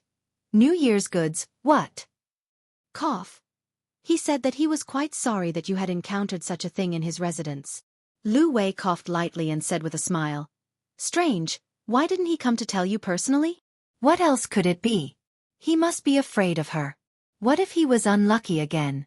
Gu Yundong sighed deeply about the Peng family. In that case, Concubine Xia has become the biggest winner. Isn't that so? Lu Wei recalled the whole story and couldn't help but tremble. These women's methods are too terrifying. Fortunately, his father was a good person and there was no such mess in the family. Otherwise, with his innocent personality, he might not live past 3 years old. Shao Qingyuan glanced at him from the corner of his eye. No one knew who he was talking to. So, one wife is enough. Lu Wei nodded in agreement. Yes, that makes sense. I won't go to brothels in the future. This awareness was quite high. Could he bear to? After knowing about the Peng family, Gu Yundong began to focus on preparing for the new year. 23. Prepare sweet candies. 24. House cleaning day. 25. Fried tofu. 26. Stewed white meat. 27. Kill the rooster. 28. Prepare the flour. 29. Steamed buns. Although Gu Yundong did not strictly prepare these according to the folk songs, she was indeed busy every day. In the afternoon of the 29th, she asked the eldest son of the Tong family to push the cart to the Lu family's courtyard. The villagers in the workshop were very diligent and efficient. They had already received a month's salary. 500 copper coins was not a small sum. When they saw the money, they were even more motivated. When Gu Yundong entered the courtyard, someone immediately saw her. Boss, why are you here? It's the holidays tomorrow, so I have to give you guys New Year's goods so that everyone can have a good New Year. Gu Yundong smiled. Everyone was diligent, and she was happy to distribute the New Year goods. Everyone was stunned. They stopped what they were doing and looked at her in surprise. There's New Year's goods? That's right. Why is it so good? We've been paid and you're still giving out New Year goods? As he spoke, Father Tong had already pushed the cart in. Seeing that it was filled with many things, everyone present could not help but gasp. It was one thing to give out New Year goods, but why did she give out so many? Everyone became excited and couldn't help but glance at the cart. This was especially true for people from poor families. Although they received a month's salary, their families had many urgent needs. How could they have the ability to buy anything good? They wished they could come to work during the new year and show off their hard work. That way, the Gu family would recruit them again. Gu Yundong walked to a step in the Lu family's courtyard. Unfortunately, she was still growing. Even if she stood on the step, she would only be looked at from above. She could not help but tiptoe a little. After a while, she gave up and said as if nothing had happened, "Everyone has worked hard recently. It's the new year, so it's only right to give out some rewards. Let's be happy together." Everyone immediately beamed with joy. They had just seen that there were many good things on it. They were better than what they had bought themselves. They had also heard about bosses who gave out New Year goods, but the things those people gave were not worth much. What's more, they were short-term workers. After the new year, they would rest for a while. Gu Yundong coughed lightly. "Next, those whose names I call, come forward and receive them one by one. I don't want to miss out on anyone." All right, someone replied. Then, as if he had thought of something, he hurriedly said, "I'll go wash my hands. I'll be back soon."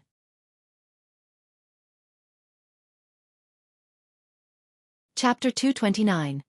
Come back. Seeing this, the others also looked at their sticky and black hands and quickly turned to run. Gu Yundong was carrying the first batch of New Year goods. Before she could hand it over, everyone in front of her had already run away. Father Tong, who was standing behind her, held back his laughter. He simply lowered his head and began to organize the things on the cart, looking very busy. Gu Yundong was speechless. She pretended that nothing had happened. Soon, the person who went out ran back and stood in front of Gu Yundong, scratching his head and laughing. Gu Yundong was also helpless. She held cloth in her left hand and pork in her right. Then, she started to call out names. Zhuangzi, 2 caddies of pork, half a caddy of brown sugar, and half a piece of cloth. The man called Zhuangzi was so excited that his eyes turned red. He stretched out his trembling hands and took it over after a long time. The next moment, he wiped his eyes fiercely. "Boss, thank you. Thank you." His family didn't even have a new set of clothes for the new year. Now that they had cloth, he could finally make a full set for his wife and children. They could also eat meat. Gu Yundong smiled and said deliberately, "After receiving the New Year's goods, you have to work hard. You will only rest tomorrow."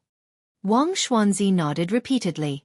"Yes, I'll definitely do my best. I'll go to work now." He carefully placed the things in a clean basket at the side, and immediately went to tidy up the sugarcane in high spirits. Gu Yundong did not stop him and continued to call the next person's name. "Su Huar." I'm here." Gu Yundong handed the things to her. Like Zhuangzi, she immediately put them down and went to work. One by one, their names were called over. After receiving the gifts one by one, they were the same as the previous person. Soon, most of the items on the cart were distributed. Gu Yundong looked at their satisfied and excited expressions. She smiled and left with Father Tong. There was still the Sure couple left. She carried the gifts over. Now, the Sure couple was helping her manage the orchard. Because the 30 acres of sugarcane had just been planted, there were not many things to do. The other 50 acres of land in the neighboring village had also begun to be sorted out. When spring came, they would plant fruits.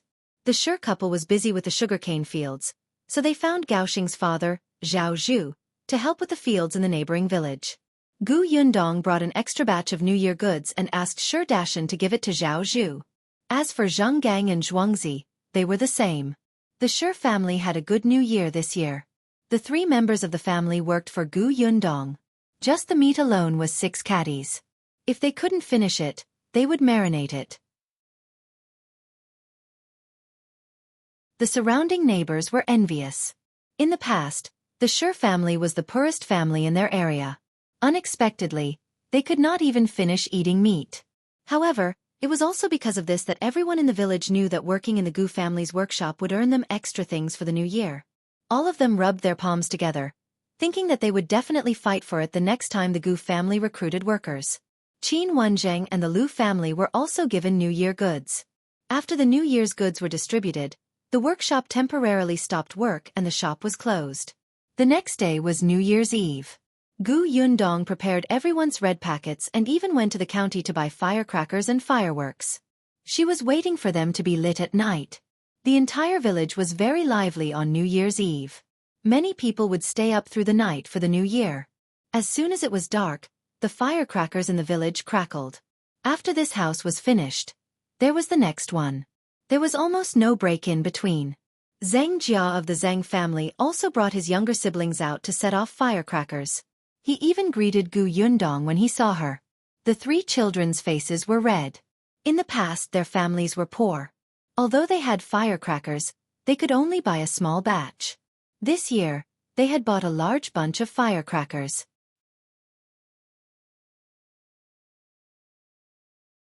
Chapter 230. Brother Shao is too pitiful. After the Zheng family finished setting off the firecrackers, they bade Gu Yundong and HR family good night and closed the door. Gu Yundong was about to set off firecrackers when she suddenly saw the quiet Shao family. Ever since they moved to the new house, Jianghu had also returned home. Shao Qing'an was the only one left in the Shao family. She thought about how he was alone. Although he had prepared some New Year goods, they were not much. Shao Qing'an had helped her buy the firecrackers, so Gu Yundong really did not know if he had prepared them for himself. At the side, Gu Yunshu also looked at the Shao family's door. She sighed and said faintly, "Brother Shao is too pitiful." Gu Yundong's heart skipped a beat. She lowered her head and asked Gu Yunshu, "Do you dare to release these firecrackers?" Gu Yunshu clenched his fists. He had never done it, but he had seen kids crying after being injured by the firecrackers. At that time, she was quite afraid. Now, she was a little excited and had forgotten about that. But now that eldest sister asked, he remembered again. Gu Yunshu looked at his elder sister resentfully. After thinking about it, he felt that he did not have to be afraid. He was a little man and could handle dangerous matters. He took a deep breath and was about to nod when Gu Yundong said to him in a low voice, "Eldest sister doesn't dare either. Why don't you ask Brother Shao to help us light them?" Gu Yunshu held his breath and ran towards the Shao family after being pushed by Gu Yundong. The Tong family members standing behind Gu Yundong were speechless. Actually, they dared. However, they could only be invisible now. They did not dare to say or ask anything. On the other hand, the young lady, Gu Yunka, looked up as she ate peanuts. "Elder sister, Kiki will light the fire. Kiki is amazing." Gu Yundong looked at the little one beside her leg and coughed lightly. She lowered her head and said, "How about we let you set off the fireworks later? Those will fly into the sky with a swish. It's very beautiful." The little girl thought for a moment and nodded. Beautiful. She was very vain now. When she heard that she was beautiful, her eyes immediately lit up and she waited obediently. Shao Qingyuan came over very quickly with a smile on his face. When he met Gu Yundong's gaze, his smile became a little strange. Gu Yundong quickly looked away and said to him, "You do this." "Okay." Shao Qingyuan immediately agreed. He went forward, took the firecrackers, and tied them to a long wooden stick. After handing the head of the wooden stick to Gu Yundong, he took a matchstick and blew on it. He went forward and lit the primer before immediately retreating. The next moment, a crackling sound rang in everyone's ears. Gu Yundong handed the long wooden stick to Shao Qingyuan and stood beside Gu Yunshu. The 2 children were jumping around, and it was unknown what they were saying. They could not be heard at all amidst the firecrackers. After a while, the firecrackers were finished. Gu Yundong then took out the fireworks. The young lady was very bold. Sure enough, she took the lighter and lit it. However, after touching it, she immediately ran back and hid in Gu Yundong's arms without looking. There was no movement for a long time. The young lady raised her head slightly and turned to look. Gu Yunshu, who was at the side, held his belly and laughed. Ha ha ha ha ha, it wasn't lit at all. In the end, it was Gu Yunshu who lit it. The little fellow was very excited. With a bang, the fireworks shot into the sky and exploded into dazzling flames. Everyone looked up with satisfied smiles on their faces. The villagers who had already closed their doors ran to the courtyard to take a look when they heard the commotion. They would get better and better in the new year.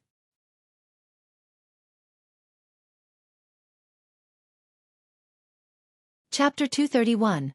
Receiving red packets for the new year. After the fireworks, the Gu residence was about to close, so Shao Qingyuan went back. However, when he returned home, he went straight to the roof and lay on it to listen to the continuous firecrackers in the village. He turned his head slightly and looked at the Gu family. Unfortunately, the Gu family's house was built so high that he could only see the walls. Not daring to light a fire? Well, if you say you don't dare, so be it. On New Year's Eve, Shao Qingyuan lay on the roof and stayed up all night. Early in the morning on the first day of New Year, Madame Yang put on new clothes for the two children and sat happily in front of the dressing table to put on makeup. Previously, Gu Yundong saw that her hands were so cold that they had frostbite, so she bought frostbite cream. Later on, she even bought face cream and lip cream to prevent her skin and lips from cracking and bleeding from the cold. Madame Yang had been using it for a while, and her face was much tenderer now. After cleaning up, the three of them left the room and ran to Gu Yundong's room to pay their New Year greetings. Gu Yundong held a red packet in his hand and gave one to each of them. After dinner, she gave each of the Tong family a red packet. Soon after, Dong Xiaolan brought the three children to pay a New Year visit. Gu Yundong had prepared a lot of dried fruits, pastries, and sweets. If anyone came, Gu Yundong asked made sugar water, representing the sweetness of the new year. The Gu family was very lively. Many people came one after another. Shi Dashan's family of 4, Feng Daning's family of 4, as well as the people who worked in the workshop, the villagers who built her house, and other families who had connections to all came happily. Gu Yunshu and his sister had already gone to the village chief's house to pay their New Year greetings. They were also looking for Niu Dan to play with. On the other hand, Shao Qingyuan hadn't come. At noon, when everyone was almost home, he came over to eat. This was what they had agreed on at that time. He would eat breakfast at the Zhang family's house and lunch and dinner at the Gu family's house. This way, he would not be alone for the new year. Gu Yundong had also prepared a red packet for him. Unexpectedly, before he could take it out, Shao Qingyuan handed one to her. The two of them were stunned at the same time. Gu Yundong blinked and heard Shao Qingyuan say, "I thought that auntie might not remember this, so I prepared it for you. You'll have a red packet for the new year too." Madame Yang really did not remember that. She had even happily accepted one. Gu Yundong's eyes burned as she looked at the redness in her palm. This was not only the first red packet she had received in this world, but also the first she had received in her 2 lifetimes. In her previous life when she had a phone, there were indeed people in the group who sent it, but it was everyone who fought for it. The red packet that was handed to her alone was actually so precious. Gu Yundong lowered her eyes. After a while, she looked up and smiled.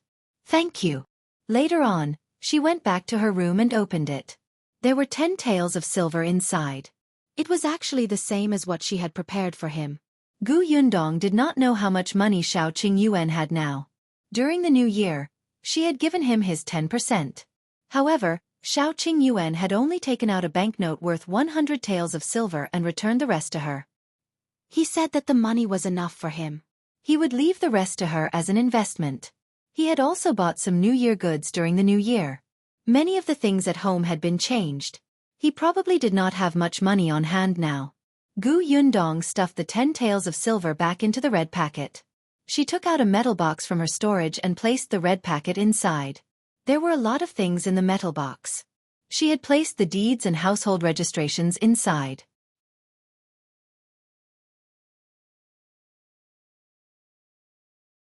Chapter 232. The Qian family's granny is here on the second day of the new year, Everyone started to visit their relatives. Dong Xiulan brought the children to her parents' house. Gu Yundong did not have any relatives to visit, so she brought Madame Yang and the other two to the county school to wish Mr. Qin a happy new year. In the afternoon, they went to the Lu residence. Old Master Lu had a married eldest daughter who happened to be back, so they did not go out. On the third day of the new year, Gu Yundong did not go out again. Zhang Gang brought his family over, and Zhao Zhu actually brought Goxing over to pay New Year greetings. On the fourth day of the new year, an unexpected person came to the door. This person was wearing patched clothes and holding a walking stick. Her hair indicated that she was already half 100 years old, and she was trembling as she stood at the entrance and looked around. Father Tong almost thought that she was here to beg. After asking a few more questions, he found out that this old lady was old Madame Qian from the neighboring village. She said that she was here to return the money. However, when she reached the house and saw the imposing door, she was a little afraid. Her heart was beating like a drum, so she hesitated and did not dare to knock. Father Tong did not recognize this person and quickly went to report to Gu Yundong. Gu Yundong asked her to come in first. Seeing that the old lady was very cold, she quickly moved the brazier over to let her warm up. At this moment, she also remembered who the Qian family in the neighboring village was. It was the big Qian that she had caught with when he came to her house to be a thief with Zhuangzi and Hu Liang. Back then, when she asked the four of them to hand over 5 taels of silver, Hu Liang handed it over. Zhao Zhu's family was all right, and they gritted their teeth and handed it over. Zhuangzi's family handed over a little, and the rest was paid off. Only Big Qian. At that time, 3 of the 4 people's families had arrived, but no one from his family had come. Therefore, in the end, he left after writing an IOU. There was no news after he left. Later, when Zhuangzi became familiar with her, he told her that Big Qian had gone out to look for work. He only had one grandmother. She was old and clumsy. When Big Qian was born, he fell sick. His parents brought him to the county city to see a doctor. The county city was very chaotic that year. At that time, the county magistrate was not only afraid of death, but also extremely stupid. There was a fight in the city every other day. His parents were implicated and both died. In the end, Big Qian was brought back by a fellow villager. He even recovered from his illness. Rumors spread among the villagers in an instant. They said that he was a jinx who doomed his parents and exchanged his parents' lives for his own. Big Qian had been criticized since he was young. Even though his grandmother did not believe those words and was good to him, he still developed an inferiority complex and a sensitive and malicious personality. He didn't have any friends when he was young and was often beaten up until he was covered in injuries. Later on, he slowly grew up and knew how to fight back, but he couldn't beat most of them. Hu Liang could be considered his first friend. Not only did he help him when he was beaten up, but he also brought him along. After following him, Big Qian knew that what Hu Liang did was not the right path. But what did it matter? They were friends and should help each other. Besides, these people scolded him and hit him first. They only stole a little and didn't hurt them. Look, after he followed Hu Liang, these people were scared to death when they saw him. Grandma Qian was furious because of this, but what could she do? She was old and could not control it. It was not until a few months ago when Grandma Qian fainted from anger, and the doctor said that she could not be agitated anymore that Big Qian came back to his senses. He only had one family member. They had relied on each other since he was young. How could he bear to let anything happen to her? Therefore, Big Qian went to Hu Liang and said that he did not plan to fool around in the future and would farm obediently. Of course, Hu Liang was unwilling. Even Zhuangzi and Goxing could not understand at that time. They scolded him for being ungrateful and worse than a beast. However, Big Qian had already made up his mind. He had no choice. In the end, Hu Liang asked him to do one last job. At that time, they had gone to steal Gu Yundong's money, but they failed.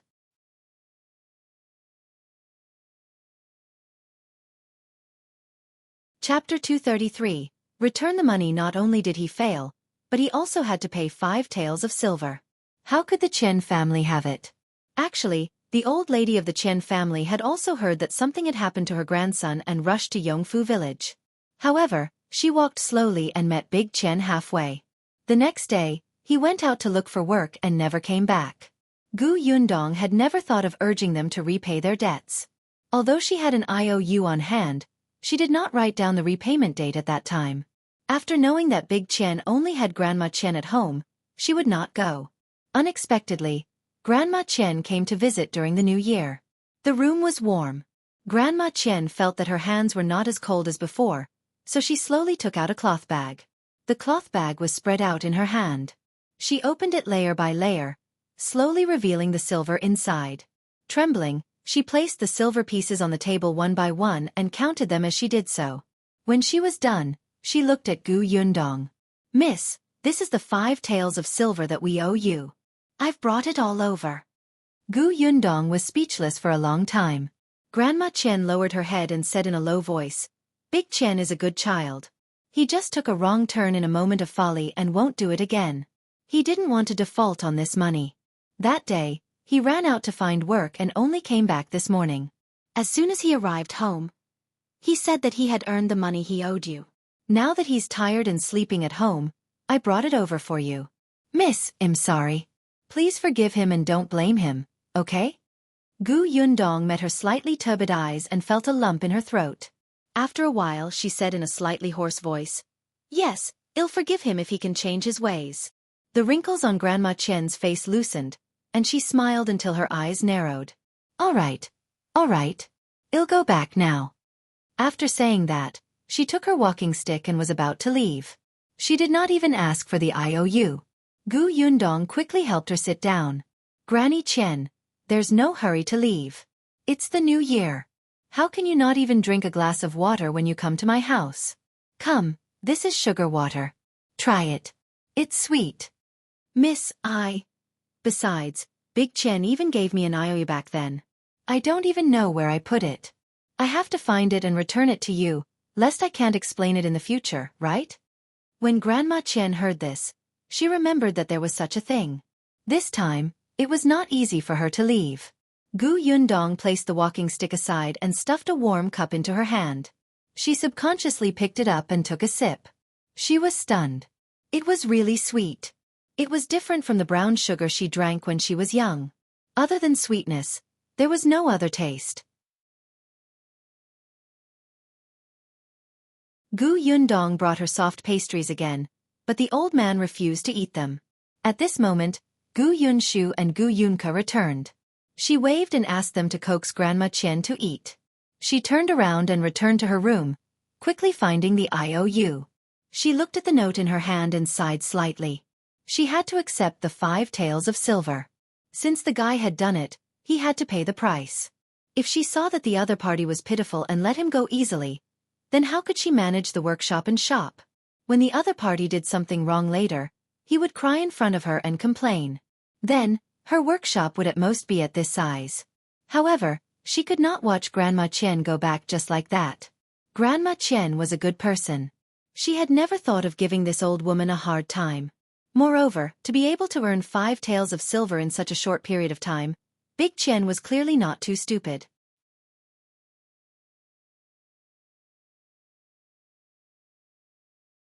Chapter 234. Unexpected person. When Gu Yundong came out again, she had something in her hand. Grandma Qian, who was in the central room, was indeed coaxed by the 2 children to eat something. The smile on her face became brighter. "Grandma Qian, this is the IOU. Take it back and let Big Qian burn it in the stove. Then, the debt between us will be written off." Grandma Qian took the note and opened the cloth bag. She carefully placed the note inside and covered it before putting it back into her arms. Then I'll leave now." She felt a little embarrassed after eating such good pastries. She quickly grabbed her walking stick and was about to leave. Gu Yundong smiled. "There's no hurry. There's still something here for you to bring back." "Ha! Why are you giving something to me?" When she narrowed her eyes and saw the cloth and meat in her hand, she widened her eyes in shock. This is for me? Why are you giving it to me?" "It's not just for you. Zhuangzi and Gaoxing's families also have it. They've also returned the money." She didn't mention the New Year goods that these 2 families were given for working for her. Did Grandma Qian think that the Gu family was kind enough to offer meat and cloth as a reward for returning the money? She was a little confused now, but the Shi family and the Zhao family had them. She thought that everyone had agreed. Gu Yundong saw that her hand was trembling slightly, so she called Tong Shuitao over and handed her the things. Send Granny Qian back. All right. Tong Shuitao took the things and helped Grandma Qian away. Gu Yundong did not turn around to get busy until they had completely walked out of the door. What she did not know was that not long after they left the door, Tong Shuitao squatted down and carried Grandma Qian away. The Qian family's matters were settled. After the 4th day of the new year, the workshop started work again on the 5th day of the new year. The villagers were very excited. They even went to the Lu family's courtyard early in the morning and started to clean up. Gu Yundong also gave everyone a red packet for opening the business. It was not much. 10 copper coins per person was just a token to get good luck. The shop in the county city was also open. Zhuangzi had an especially comfortable new year. How should he put it? He ate well and had work to do. Most importantly, the relatives who used to look down on his family now had a hint of flattery in their words. Zhuangzi was very impatient with these people. In the past, he had never visited his relatives during the new year. When something happened to his family, he had never seen these people reach out. They only made sarcastic remarks. In the past few years, the Shi couple would take Lan Huaner for a walk. After all, the 2 children were already grown. If they want to get married in the future, their reputation would be very important. This year, Zhuangzi had followed them for 3 days just to show off. There were actually people who wanted to arrange a marriage for Zhuangzi, but Zhuangzi rejected them expressionlessly.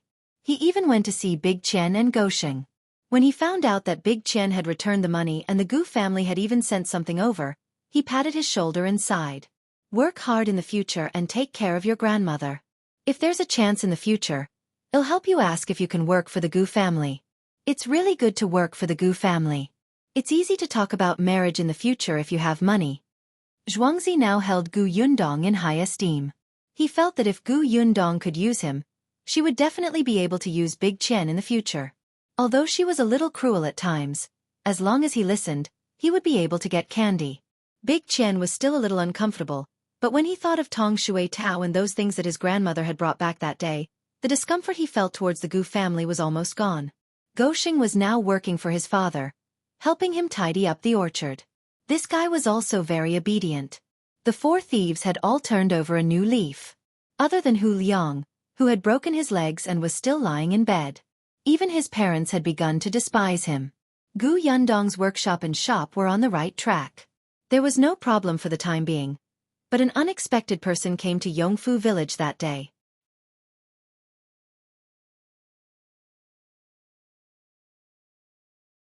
Chapter 235. Aunt Ku is here. When they saw another carriage drive into the village and ask for the Gu family's address, the villagers of Yongfu village were already numb. In any case, almost all the carriages entering the village were looking for the Gu family. However, the children in the village still skipped behind the carriage to join in the fun. The carriage stopped at the entrance of the Gu residence. A woman in plain clothes got out of the carriage. After the person handed the money to the coachman, the carriage turned around and left. The people behind the carriage suddenly realized that the carriage was rented. The woman stood at the Gu family's entrance and looked up at the imposing green brick-tiled house in front of her. She laughed and said in a low voice, "I knew that girl was capable. It's only been a while, but she actually has the money to build such a big house." Madame Cui did not know her. Seeing that she was standing at the door and did not enter, she could not help but take a step forward. "May I ask who you are looking for?" "Gu Yundong's house is here, right?" The woman retracted her gaze and asked with a smile. MDM Cui nodded. "Yes, this is the Gu family. May I ask who you are?" "I'm..." The woman was about to answer when the sound of a carriage rolling suddenly came from behind. A child shouted, "Gu Yunshu, you're back. Your relative is here." In the carriage, Gu Yunshu scratched his head. "Relative?" He opened the curtain of the carriage and looked outside. Coincidentally, the woman turned around and their eyes met. The woman smiled. Yes, the skinny and weak little fellow finally had some flesh on his face. He looked decent in his student uniform and was somewhat useful to Gu Yundong. Gu Yunshu's eyes lit up and he hurriedly wanted to jump down from the carriage. Father Tong was so frightened that he quickly hugged him and let him land steadily. The next moment, Gu Yunshu rushed towards the woman. Aunt Ku, why are you here? When did you come? Have you eaten? Why don't you come in? Aunt Ku hugged him and squatted down to pinch his little face. I just came over. Did you come back from school? If I had known earlier, I would have let the carriage walk slower. Who knows, we might have bumped into each other on the way. I've been riding the carriage all day. I'm very tired. In order to reach your village before dark, the coachman worked so hard that my old bones almost scattered. I only ate 2 little buns on the way. I specially came to your house on an empty stomach and let your sister cook braised pork for me. Io, you're getting more and more beautiful. You look really energetic in these clothes. Have you been in school for a few days? How's the teacher of the school? Did any of your classmates bully you? How many friends have you made? Is the school very far away? Your elder sister is really too much. Why didn't she find a closer place for you? Look at the cold weather. You have to rush to school in the morning. You'll fall sick from the cold. Gu Yunshu chuckled. He knew that Aunt Ku looked serious, but she could ramble on for 2 hours without stopping in front of him and his sister. But even so, Gu Yunshu was very happy and did not find her annoying at all. It's only been a month. Aunt, let's go in first. It's cold at the door. I'll bring you to see our house. My house is very beautiful. Come. He pulled Aunt Ku inside. Eldest sister, mother, Kiki, Aunt Ku is here. Gu Yundong was in the backyard with Madame Yang and Gu Yunka. She did not know what had happened in front. Now that Gu Yunshu was shouting at the top of his lungs, she could vaguely hear him. She was stunned and quickly ran out. Aunt Ku? It's really you. Why are you here?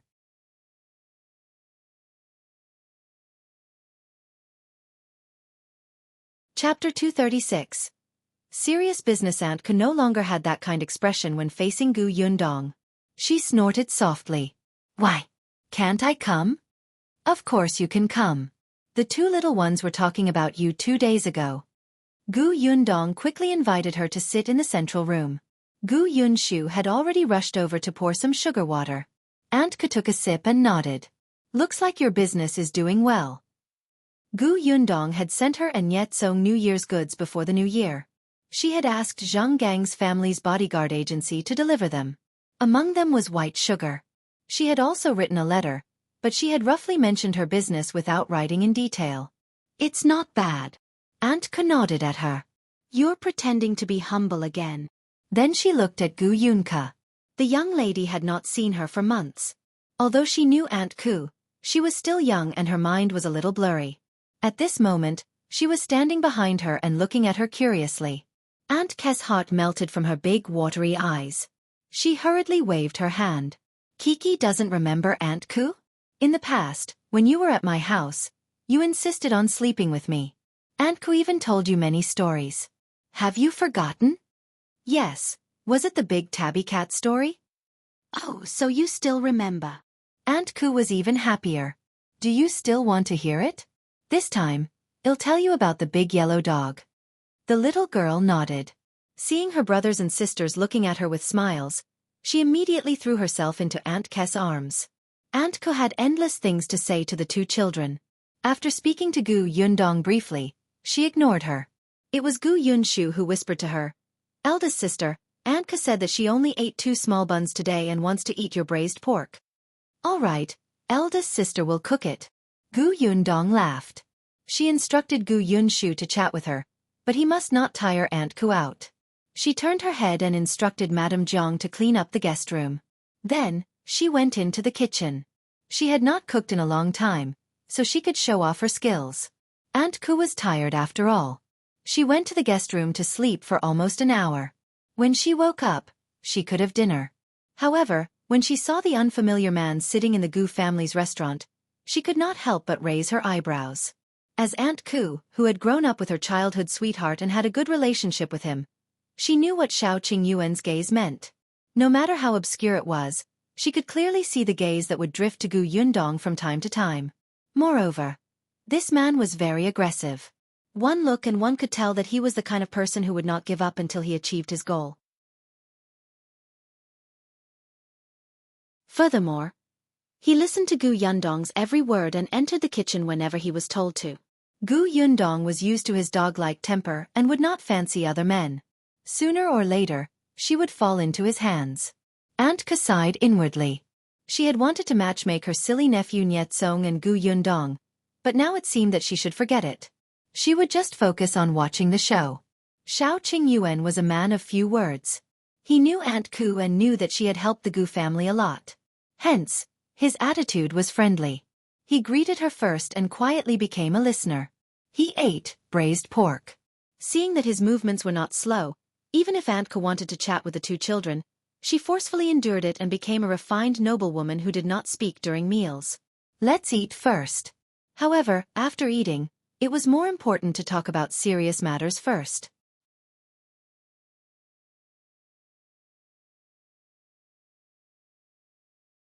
Chapter 237. Does Big Sister not want me anymore? Aunt Ku wiped her mouth and went straight to the point. I came this time mainly because there's news from Dr. Song. Gu Yundong was shocked. Joy flashed across her face and she almost stood up in excitement. Really? Where is he? In Qing'an Prefecture. Qing'an Prefecture? Gu Yundong was stunned. Wasn't that Aunt Ku, physician he from Huimin Medical Center told me. He still remembers your mother's condition. Physician Song went back to Xian'er Prefecture, but he only stayed for an hour to get some herbs before leaving. He said that he was going to Qing'an Prefecture. There's an important patient waiting for him there. Gu Yundong clenched her fists tightly and trembled slightly. She looked at Madame Yang, who was still confused, and the hope in her heart grew. I received the news yesterday and came over early this morning. Dr. Song should have left yesterday. He probably has to stay in Qing'an Prefecture for a period of time. At the very least, he has to treat that important patient. What do you think now? Gu Yundong slowly exhaled and held Madame Yang's hand with her fingers. The latter smiled and put her other hand on it. Gu Yundong's voice was slow and firm. I'm going to Qing'an Prefecture, of course. Aunt Ke smiled and said, I think so too. All right.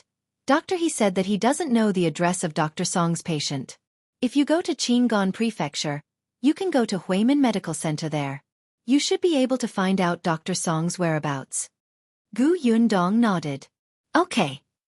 You previously said that your father agreed to meet you in Qing'an Prefecture. Since you're going over this time, are you going to ask about him? Yes. Gu Yundong said, actually, I was thinking of going to Qing'an Prefecture after the Lantern Festival. I didn't expect you to send Dr. Song's message. Then I might as well set off early. There's no problem. Now that she had money, the workshop was stable, and she had a shop. There were servants at home who could take care of Madame Yang and the two children. Therefore, the matter of finding her father became urgent. After the Lantern Festival, she planned to make a trip to Qing'an Prefecture alone. But since Dr. Song was there, she had to bring Madame Yang along. Gu Yunshu listened from the side and quickly understood. He immediately jumped up and asked, Eldest sister, can mother's illness be cured and father be found?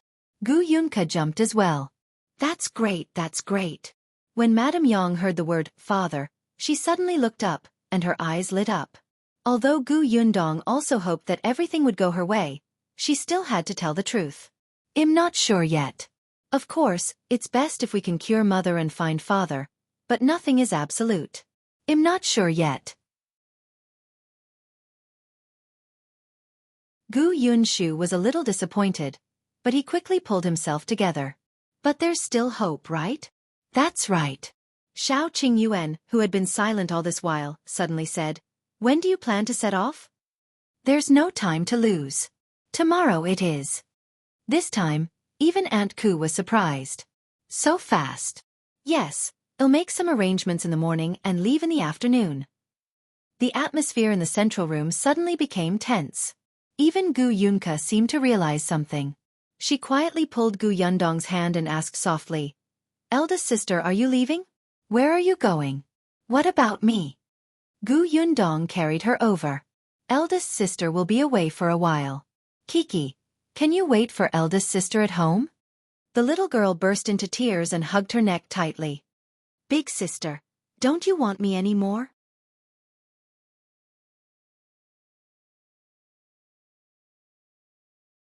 Chapter 238. Explanation. Gu Yundong did not know whether to laugh or cry. She simply carried her out. As they walked, she coaxed her softly. How can eldest sister not want Kiki? Eldest sister is bringing mother to the doctor. Kiki also knows that mother is sick, right? The little girl buried her head in her arms, but she still nodded gently. That doctor is very far away now. Your eldest sister has to bring mother over quickly. This way, she can bring mother back as soon as possible. At that time, Kiki will be able to see eldest sister and mother again. At that time, will mother recover from her illness? It's possible. That doctor is very powerful. If eldest sister finds him, mother's illness will be cured. The little girl still hugged her neck tightly, and her sobbing gradually became softer. After a long time she said softly and firmly, Then eldest sister go. I'll be good. I'll wait at home. Independent Illinois also take care of older brother and not make him cry. Yes, Kiki is the best. The little girl lowered her head shyly and muttered softly, I cried just now. It wasn't very good. Gu Yundong burst out laughing. She looked down at Gu Yunshu, who had been following behind her silently. If eldest sister leaves, you will be the biggest man in our family. You have to take good care of your sister and study well. If you have anything you don't understand, ask the teacher. If you feel uncomfortable, tell Aunt Ku in time. Don't take off your clothes when you're hot. You'll catch a cold, understand? That's right. Gu Yundong had already thought it through. While she was away, she would ask Aunt Ku to help take care of Gu Yunka, who was staying at home. She thought that Aunt Ku must have had the intention to do that since she delivered the message personally at this time. Yes. The little guy hung his head low and was also in a low mood. Eldest sister was leaving, their mother was leaving, and their father was not around. Gu Yunshu felt that his mission was very important. Seeing that the two children were unhappy, Gu Yundong could not help but secretly sigh. After all, they had been together for a few months and had never been separated. This parting was also sudden, so it was normal for her to find it difficult to accept it. Gu Yundong coaxed the two children as she explained in detail what they should do after she left. Afraid that they wouldn't remember, she simply wrote it down. Anyway, Yunshu knew how to read. In addition, there were many people at home. The two children would not be short of food and clothes. The conditions in the old Gu family were much more difficult than now. Gu Yundong only came out after sending the two of them back to their rooms. She went to the guest room to look for Aunt Ku. Before she could speak, the latter said, Don't worry, I'll stay at your house while you're gone. I have no problem taking care of the two children. Besides, I didn't expect you to have servants at your house. They can help. Gu Yundong trusted Aunt Ku. She took out a banknote. Aunt Ku frowned. Why? Is this considered my salary? Do you want to be my boss? She sounded very unhappy. Gu Yundong shook her head. Of course not. This is the cost of food. You have to eat and wear, right? Keep the rest on you for emergencies. I don't know when I'll be back. When the weather warms up later, you still have to buy cloth to make clothes for Yunshu and the rest. Aunt Ku accepted it in satisfaction when she heard her tone. Gu Yundong came out after exchanging a few words with her. She still had some things to tell the Tong family. However, not long after she walked out of the guest room, she saw a figure standing in the courtyard. Shao Qingyuan's expression flickered under the night sky, looking a little cold.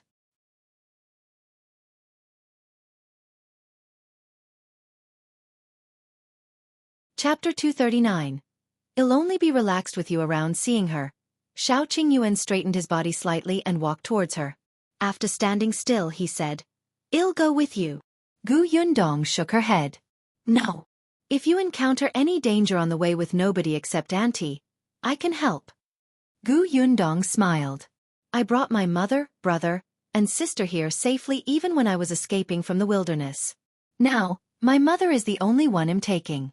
There's no problem. Shao Qingyuan frowned, but he didn't say anything. Gu Yundong sighed. If you leave, what will happen to the family? What about the workshop? What about the shop? Aunt Ku is not from the village after all. She is not familiar with many things. The Tong family are servants. Although the people in the village don't say anything, There are many people who don't take them seriously. Mr. Qian lives in the county city. If anything happens, he won't be able to rush over in time. As long as you're here, I won't have anything to worry about. As long as you're here, I won't have anything to worry about. Shao Qingyuan's breathing suddenly stopped, and his heart raced. He lowered his eyes slightly and smiled bitterly. This person was always capable. He had already made up his mind to follow her no matter what she said, but he was convinced with just one sentence. He really wanted to seal her mouth. Okay. In the end he agreed. I'll take care of your family and protect your siblings. Thank you. Gu Yundong was telling the truth. With Shao Qingyuan's personality, identity, and ability, she was most assured to leave the family matters to him. Without Shao Qingyuan, she was not sure if she could go away so firmly. It was also at this moment that she realized that she seemed to have placed too much importance on him. Gu Yundong could not help but rub the space between her eyebrows. She thought that she had to sort out some feelings and think them through. She took out a lot of banknotes for Shao Qingyuan. You have to accept this money this time. The orchard will require a lot of money to buy seedlings. Also, you have to come to the workshop to distribute the wages. After the Lantern Festival, you have to find Uncle Feng to build your own workshop. I've already drawn the specific blueprints. I'll give them to you later. You and Uncle Feng can discuss it. Gu Yundong looked up. In short, you're in charge of everything here. Okay. As they were leaving tomorrow, Gu Yundong spoke a lot. After Shao Qingyuan finished giving instructions, she went to the village chief Chen Liang's house and said that she would be away for a while. After that, she returned to pack her luggage. Actually, there wasn't much. There were only some clothes and shoes in her bag. The rest were all in her spatial storage. After going through everything, she returned to her room to sleep. The next morning, she got up early again and went to the kitchen to make a lot of good food. Then, she took some and put them into her spatial storage without anyone knowing. Her spatial storage could preserve freshness, so she could eat warm food on the way. She was not in a hurry to leave. After the two children got up and bade them farewell, she brought Madame Yang into the carriage under their reluctant gazes. Madame Yang didn't know what to do at first. It was only after Aunt Ku patiently explained it to her last night that she vaguely understood half of it. Tong Shui Tao had wanted to follow them to take care of their clothes, food, accommodation, and transportation, but she was rejected by Gu Yundong. She would definitely have to use the spatial storage a lot along the way. Forget it. Besides, she and Madame Yang were already missing from the team who processed white sugar. Every worker counted. When Gu Yundong drove the carriage to the county city, the city gate had just opened.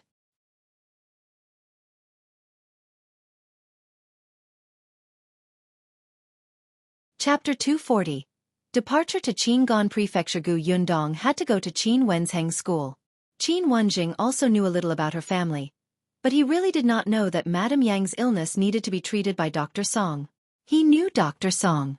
He had even met him back then and said a few words. That person was really capable. However, back then, the late emperor was muddle-headed. Physician Song was clearly skilled in medicine, but he was framed. If not for the fact that he had once saved the late Empress Dowager's life and the Empress Dowager begged for mercy, Imperial Physician Song might not even be able to keep his life. Unfortunately, ever since Imperial Physician Song left the capital, Qin Wenjing did not know where he went. He heard that the emperor wanted to hire him back to the Imperial Hospital. So he was in Qing'an Prefecture? Qin Wenjing asked Gu Yundong to wait while he went to the study to write a letter. If you see Dr. Song, please help me pass this letter to him. Yunshu. Don't worry and leave everything to me. I'll also watch over your family. Okay. Gu Yundong received the letter and went to the Lu residence. She had met Old Master Lu a few times. Old Master Lu had imparted some business experience to her. Gu Yundong was quite grateful to him. This time, she came over to bid farewell to Lu Wei so that he wouldn't complain later that she didn't treat him as a friend. At the same time, if Old Master Lu had any experience, he could give Shao Qingyuan some pointers. Gu Yundong finally went to Gus. Zhuangzi was very happy to see her. He did not expect her to bring him such shocking news. When he heard that he should look for Shao Qingyuan if he had any problems in the future, he felt terrible. In the future, He would settle his own matters and try not to trouble others. After a whole circle, she had said everything she needed to say. Shao Qingyuan, Aunt Ku, Teacher Qin, and Old Master Lu were all reliable. She had nothing to worry about. Gu Yundong took a deep breath. After getting into the carriage, she went straight to the city gate. However, this time, they did not go home after leaving the city gate. Instead, they went straight to Qing'an Prefecture. Madame Yang opened the curtains and saw an unfamiliar scene flying in front of her. She felt a little flustered. She quickly lifted the curtain and saw Gu Yundong driving the carriage.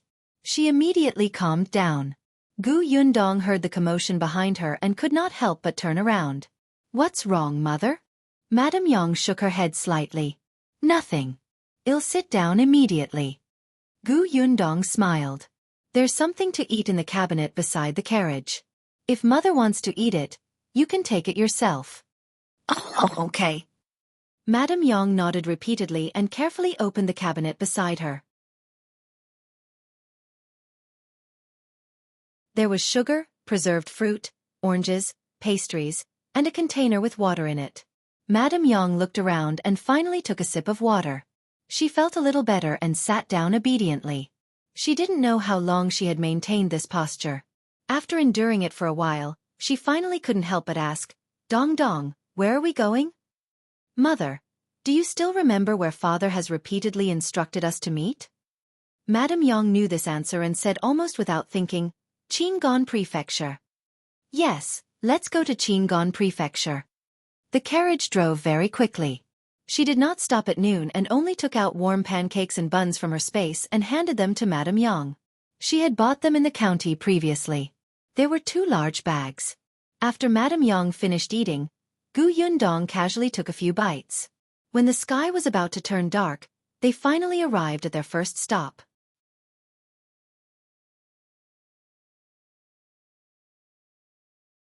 Chapter 241. Seeing Gu Yundong's foolish smile, this was a small town with a small population. There were only 2 or 3 good inns in the town. Gu Yundong chose a rather lively inn and she only booked an upper room. When she was out, she naturally had to stay with Madame Yang. The day before, she slept late and woke up early. After dinner, she fell asleep as soon as she touched the pillow. On the other hand, Madame Yang was a little unaccustomed with her eyes open. Ah Shu and Kiki weren't around, but Dong Dong was. It was fine. Madame Yang turned sideways. She did not move, afraid that she would disturb Gu Yundong's rest. She just looked at her gently. Seeing that Gu Yundong had kicked the blanket away, she hurriedly covered her again nervously. Gu Yundong was a light sleeper when she was outside. She suddenly opened her eyes. Madame Yang immediately became helpless. "Did I wake you up? I just wanted to cover you with a blanket. You'll catch a cold." Gu Yundong's expression immediately softened. She looked at the blanket on her body and said in a low voice, "It's okay. Go to sleep." "Okay." This time, Madame Yang obediently closed her eyes and tried her best to fall asleep. Gu Yundong could not help but smile. She felt warm all over. Although her mother was innocent, she loved the children very much. She really hoped that they could successfully find Dr. Song this time and get him to treat her mother's illness. Her journey had been quite smooth. She hoped that this smoothness would continue. Gu Yundong closed her eyes and fell asleep quietly. The next morning, the 2 of them got up early and set off again. It was a long journey from Yongfu village to Qing'an Prefecture, and it was impossible for the horse to speed up every day. Even if they could take it, the horse could not. When she left home, the 2 little guys reminded her repeatedly to take good care of Wind Chaser. Therefore, Gu Yundong would be slow for a day if she rushed for 2 days. Dr. Song had only set off 2 days earlier than her. Qin Wenjing said that he was already old, so he definitely couldn't ride the carriage too quickly. Otherwise, he would fall sick. She should be able to make it. After 5 to 6 days, they were almost halfway through the journey. They would not always coincidentally encounter a town or county city and be able to stay in an inn.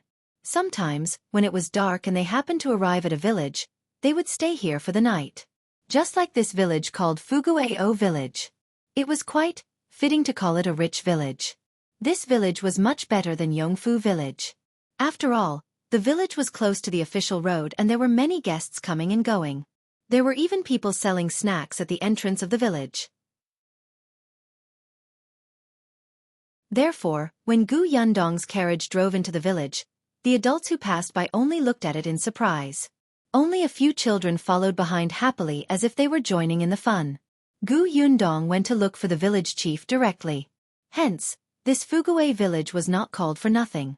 It was obvious that the village chief was much smarter than Chen Liang. He mentioned a bunch of benefits of the village so that he could raise the accommodation fee. Gu Yundong lived in the village chief's house. It was also a green brick house with many rooms. It was not a problem to vacate one of the rooms for Gu Yundong and her mother. They even included breakfast and dinner. The price was also within her acceptable range. Gu Yundong nodded and planned to go out to pull the carriage to the backyard. Beside the carriage stood a group of children. When they saw her come out, they ran away with a smile. Only one person was still standing there. That person was not a child. He was tall and big. He tilted his head slightly and smiled foolishly at Gu Yundong. However, when Gu Yundong saw the person's face clearly, her pupils constricted and she was stunned on the spot.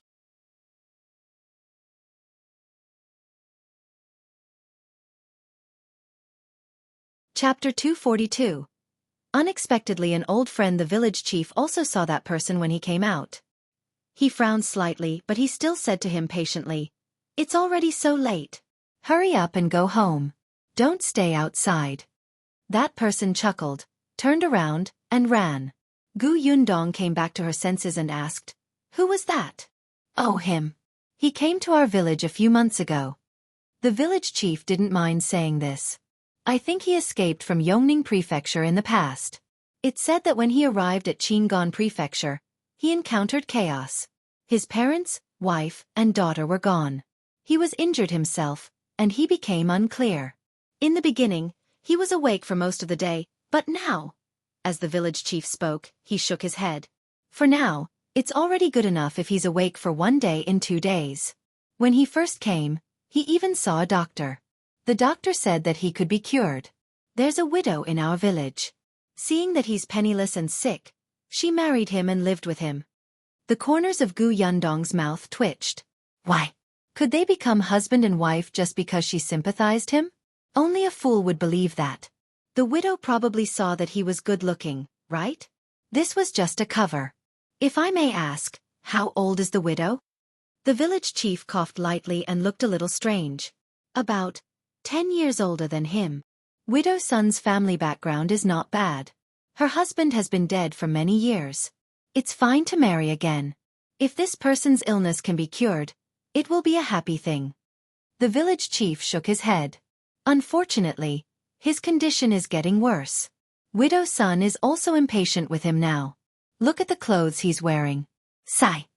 Gu Yundong realized that the village chief was very nosy and open-minded. She knew that many villages did not allow widows to remarry, such as the old Gu family.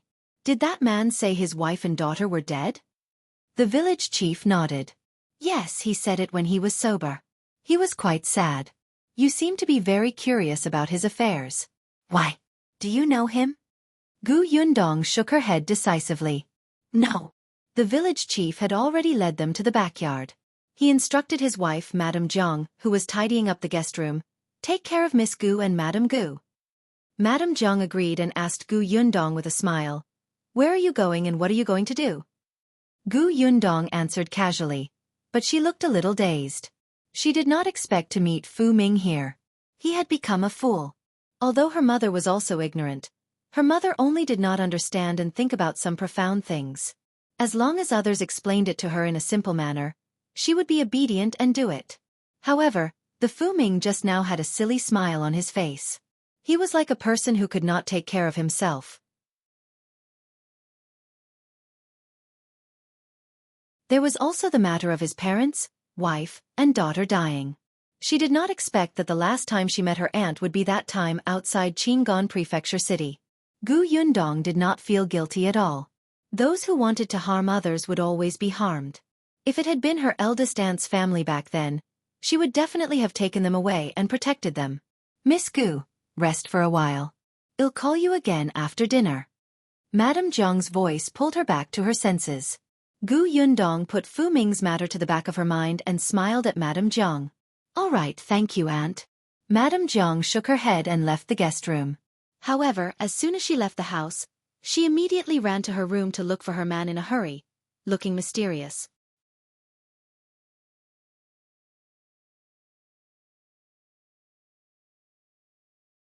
Chapter 243. Gossip couple. The village chief was happily eating peanuts with the money Gu Yundong had given him. When he saw his wife enter, he only raised his eyes slightly. "Have you tidied it up over there?" All right. Madame Zhong waved her hand and sat on the brick bed. She reached out and snatched the money from his hand before putting it away. The village chief wanted to say something, but he immediately stopped when she glared at him. Madame Zhong, on the other hand, was in high spirits. She leaned close to his ear and whispered, "Do you know what I found?" "What? Wasn't that Miss Gu the one who kept talking to us just now?" Her mother had been standing at the side and didn't speak. "At first, I thought she was a mute, but I didn't expect." She pointed at her head. "There seems to be a problem here." The village chief sat up straighter in surprise. "Really?" However, he shook his head slightly. "It doesn't look like it. She's dressed neatly and cleanly. When she doesn't speak, she's like a quiet noblewoman." "She's not at all the same as that half-wit who just came to our village." Madame Zhong pinched him. "Do you still think that she's quite good-looking? You were looking so carefully." The village chief hurriedly shook his head. "I didn't." As he spoke, he touched his chin. "I was wondering why that little girl kept asking me about Fu Ming. It turns out that her mother is also sick." Madame Zhong also ate a peanut. "But it doesn't look as serious as Fu Ming's. I heard her speak like a child. She's quite obedient. When she asked you, her tone was gentle. If you don't pay attention to her expression, she's really like a noblewoman. She dresses well too." "Look, you said that too. Then why did you pinch me just now and blame me for looking at her?" Madame Zhong glared at him fiercely. "I can look but you can't. She's a woman. As a man, you're a lecher if you look at her." The village chief said weakly, "She's staying at our house. What if I don't see her clearly and mistake her for someone else?" Gu Yundong stood under the window outside and was speechless for a long time. She really did not mean to eavesdrop. She just wanted to come over and ask if Madame Zhong had hot water. She did not expect to hear the two of them talking about her name as soon as she walked over. After all, she was afraid of encountering a shady shop when she was outside, so she listened more. Unexpectedly, this couple was indeed a match made in heaven. They were both so gossipy. Since they did not have any ill intentions, Gu Yundong did not say anything. She only stepped forward slightly and called Aunt when she was far away. Other than the gossip factor that had been burning, Madame Zhong was not bad in other aspects.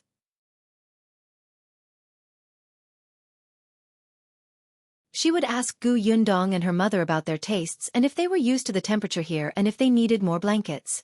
However, she would ask Gu Yundong some personal questions from time to time. If she could answer, she would. If she could not, Gu Yundong would smile. This made Madame Zhong even more itchy. Gu Yundong was also speechless. Fortunately, they were only staying for a day. After dinner, she and Madame Yang went to rest. The next morning, Gu Yundong prepared to set off. She led the carriage out and helped Madame Yang in. Unexpectedly, just as she was about to leave, Madame Zhong suddenly called out to her, "Gu girl, I've packed some pickled radishes for you. Don't you like them? Take them and eat slowly on the way." Madame Zhong marinated the radish herself. Her family did not like it, but Gu Yundong liked it very much. Madame Zhong was overjoyed. Gu Yundong quickly went back and saw Madame Zhong walking over with a small jar. She quickly took it. Unexpectedly, Madame Yang's scream suddenly came from the carriage outside. "Ah!"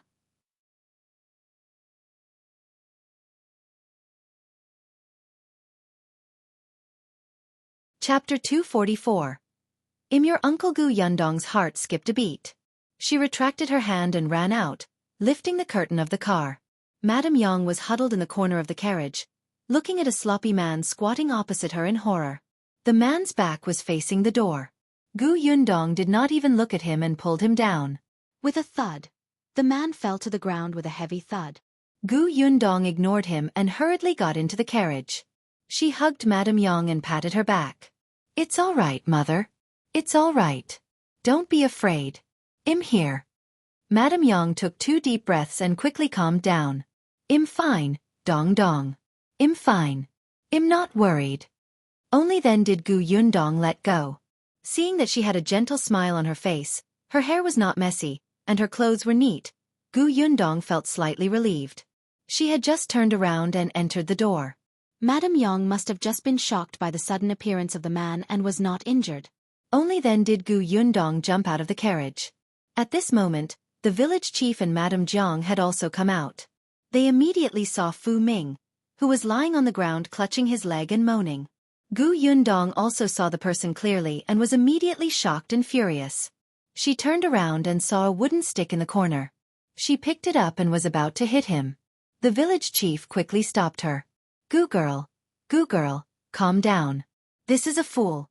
His mind isn't clear. He probably went up curiously when he saw the carriage. We can't hurt anyone." Madame Zhong put down the small jar. When she saw Madame Yang get out of the carriage, she quickly brought her behind Gu Yundong and said, That's right. Don't be rash. Look, your mother is frightened. You can't hit someone in front of her." Gu Yundong snorted. She even dared to kill someone in front of Madame Yang when she was escaping. Why would she be afraid of hitting Fu Ming, who had a grudge against her? The villagers who heard the commotion next door also came out. Someone went forward to help Fu Ming up and even reprimanded him. "What are you doing here so early in the morning? Why did you run into someone's carriage for no reason? There's nothing to eat in the carriage." However, Fu Ming did not seem to hear the person's words. He had fallen on his leg just now, so the pain was not as intense now. He could finally speak. However, he ignored everyone and said pitifully with a bitter expression, Yundong, I finally met you. You don't know how hard my life has been. Your aunt and cousin are gone. They're gone. I didn't expect to see you here. Take me away." Everyone was stunned. "Idiot, are you not stupid today? Who are you calling Yundong? Why are you talking so strangely?" The village chief was even more surprised. He widened his eyes and looked at Gu Yundong. Madame Zhong asked excitedly, "Gu girl, he seems to know your name. Do you know him?" As expected, there was an inside story. There was something new to hear. Gu Yundong replied coldly, "I don't know him." As she spoke, she was about to help Madame Yang into the carriage again and leave. She was unwilling to look at Fu Ming again, and even stopped taking the small jar of pickled radishes. However, how could Fu Ming let her go? He immediately stood in front of her and said bitterly, "Yundong, I'm your uncle. How can you not recognize me? Look at me. I doted on you when we were at Yongning Prefecture. Now that I'm in trouble, you can't leave me behind." "Uncle!" Everyone was stunned. Their gazes immediately focused on Gu Yundong and her mother. They actually had such a relationship.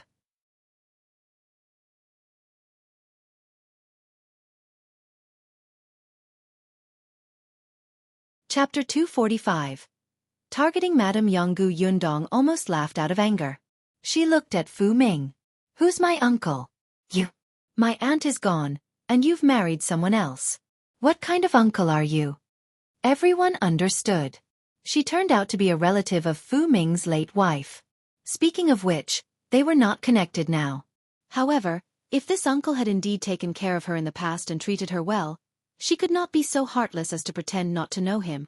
However, the village chief did not think so. He was smart and had interacted with Gu Yundong before. From her attitude towards her mother, he knew that she was not an ungrateful person.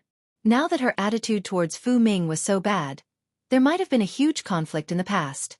Moreover, Gu Yundong had stayed at his house for a night.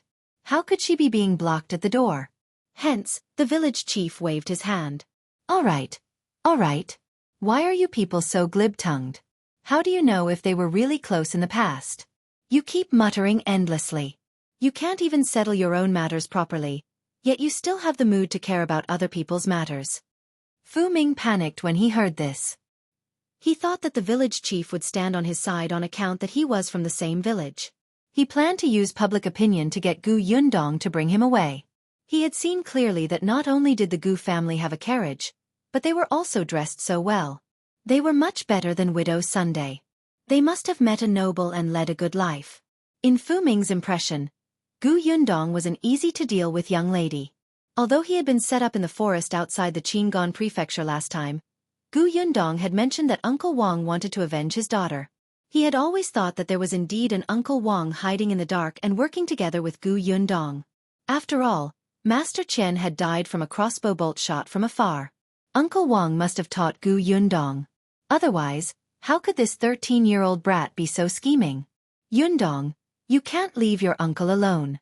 Otherwise, what if your aunt comes looking for you in the middle of the night? You don't know how hard my life is now. I can't even sleep well without enough food and clothes. As he spoke, he looked at Madame Yang. Take me away. I can help you take care of your mother. Look at your mother now. You don't have a father, and no one will want your mother in the future. Although I've injured my brain, I can be cured. At that time, your mother will have someone to rely on and you can also have someone to rely on. Think about it. Isn't that right? Fu Ming had always known that Madame Yang was quite beautiful. In the past, because she had to work in the Gu family, she did not dress well. Her face was sallow and her fingers were rough. Therefore, he felt that although she was good-looking, she was still not as good-looking as Gu Choyue. However, now that he looked at Madame Yang, who had already cleaned up, he actually felt that Gu Choyue was a little ugly. Compared to Widow Sun, the difference was like heaven and earth. Even if there was something wrong with her brain, she looked good, right? But Gu Yundong was infuriated by his words. Not only was he shameless, but he also dared to have designs on her mother? The surrounding people were stunned when they heard this. Fu Ming had a wife. At this moment, no one noticed Gu Yundong. Hence, she rushed forward and raised the wooden stick in her hand to hit him. Even a toad wants to eat swan meat, it has to see what it is. I don't even want to look at you. My little aunt will come to look for me in the middle of the night? Let her come. I'll make her soul dissipate. Do you believe me?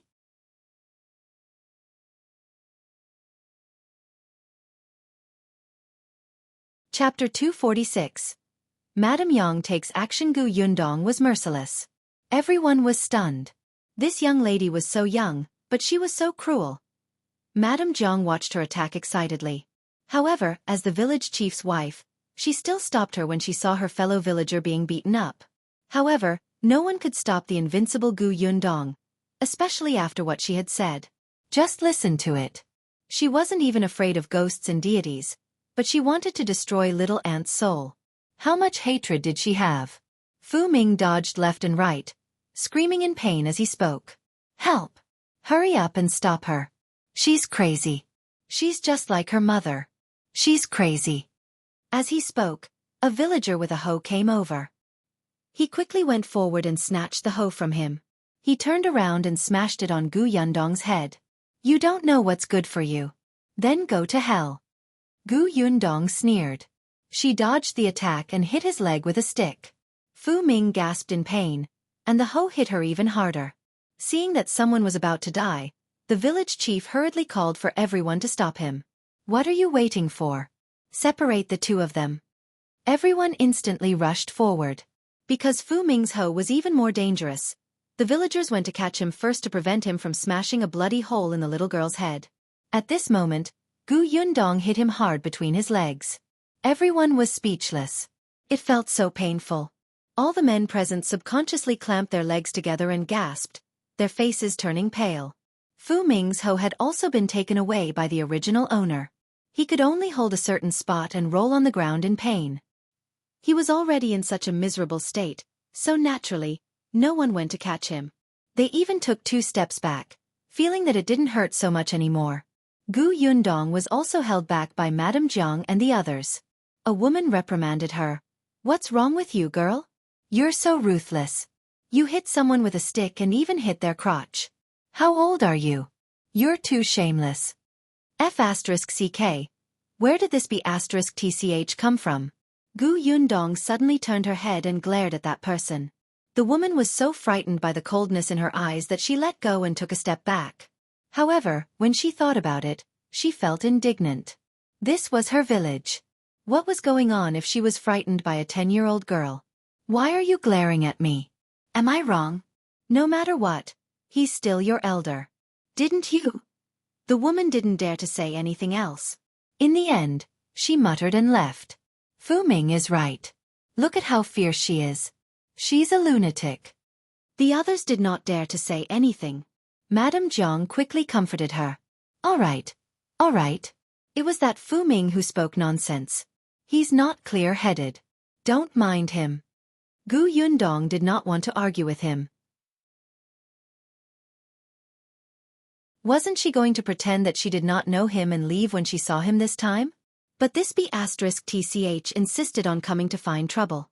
Was it her fault? Gu Yundong was stopped, and no one was beside Fu Ming.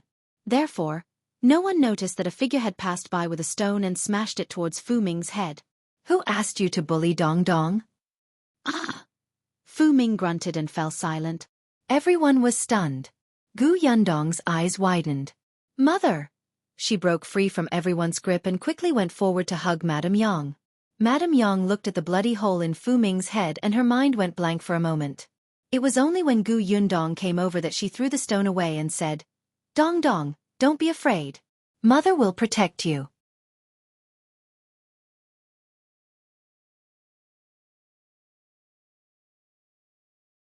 Chapter 247. My mother was just protecting me. Gu Yundong's eyes were hot as she stroked Madame Yang's back. Yes, I'm not afraid. As she spoke, she glanced at Fu Ming with a cold gaze, but she still stood up calmly and shielded Madame Yang behind her. Everyone finally reacted. The village chief's expression changed drastically as he shouted, What are you waiting for? Hurry up and get a doctor. The two of you, carry Fu Ming in first. The incident happened at the entrance of the village chief's house, so they naturally carried the patient to his house first. Gu Yundong and Madame Yang were also surrounded. With such a thing happening, they definitely could not leave. Although Fu Ming had only been in Fuguei village for a few months, he had married widow's son and could be considered a member of Fuguei village. The outsider had injured someone from Fuguei village, so she had to give an explanation. Moreover, this explanation could not be low. Now, even the village chief and Madame Zhong could not stand on her side. Gu Yundong and Madame Yang were invited back to the village chief's house. The village chief asked someone to watch them and see how Fu Ming was doing before making a decision. The doctor in the village was quickly invited over. He checked Fu Ming. Fortunately, he was still alive. Madame Yang was not very strong, and the stone was about the size of a fist. Although it had a sharp edge, it was not fatal. It was just that there was a lot of blood. It looked very scary. However, he had been unconscious all this time. They did not know what would happen. The doctor applied medicine, performed acupuncture, and bandaged him. It depended on the situation. What if he suddenly died? Madame Zhong heard the doctor's words from outside and quietly went out. She ran to the house where Gu Yundong and her mother were locked up.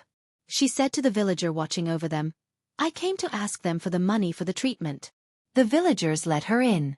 When Madame Zhong entered, she saw that Gu Yundong had a calm expression and still had the energy to patiently comfort the uneasy Madame Yang. She sighed in her heart. This Gu girl was really not an ordinary girl. No wonder she dared to take her mother, who knew nothing, on a long trip alone. Unfortunately, although Madame Yang loved her daughter, she still got into trouble. She quickly walked to the two of them and met Gu Yundong's smiling face. Suddenly, she felt that there was nothing to worry about, so she whispered about Fu Ming's situation. Gu Yundong nodded, indicating that she understood. Madame Zhong looked at Madame Yang again and whispered, If your mother is like this and you encounter such a thing again in the future, she'll probably be a burden. My mother is fine, Auntie. She's just protecting me.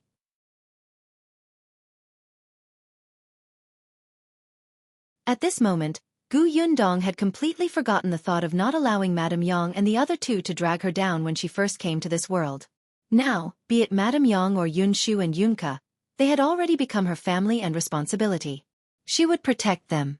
Even if Fu Ming really died today, she would not let anything happen to her mother. Madame Zhong suddenly felt inexplicably envious of Madame Yang. If she became stupid one day and lost her mind, she would bring trouble to her children. Would she have the same treatment as Madame Yang? It was said that there was no filial son in front of a sickbed after a long time. For example, Ah Guang from their village was a famous filial son in this area. However, his mother was sick and could not take care of herself. He became impatient and went home. As she was thinking, she suddenly heard a sharp voice from the door. Madame Zhang's expression changed slightly. She quickly stood up and reminded Gu Yundong, "Widow's son is here." "No, she's not a widow anymore. Aya, she's Fu Ming's current wife. I'll go out and take a look."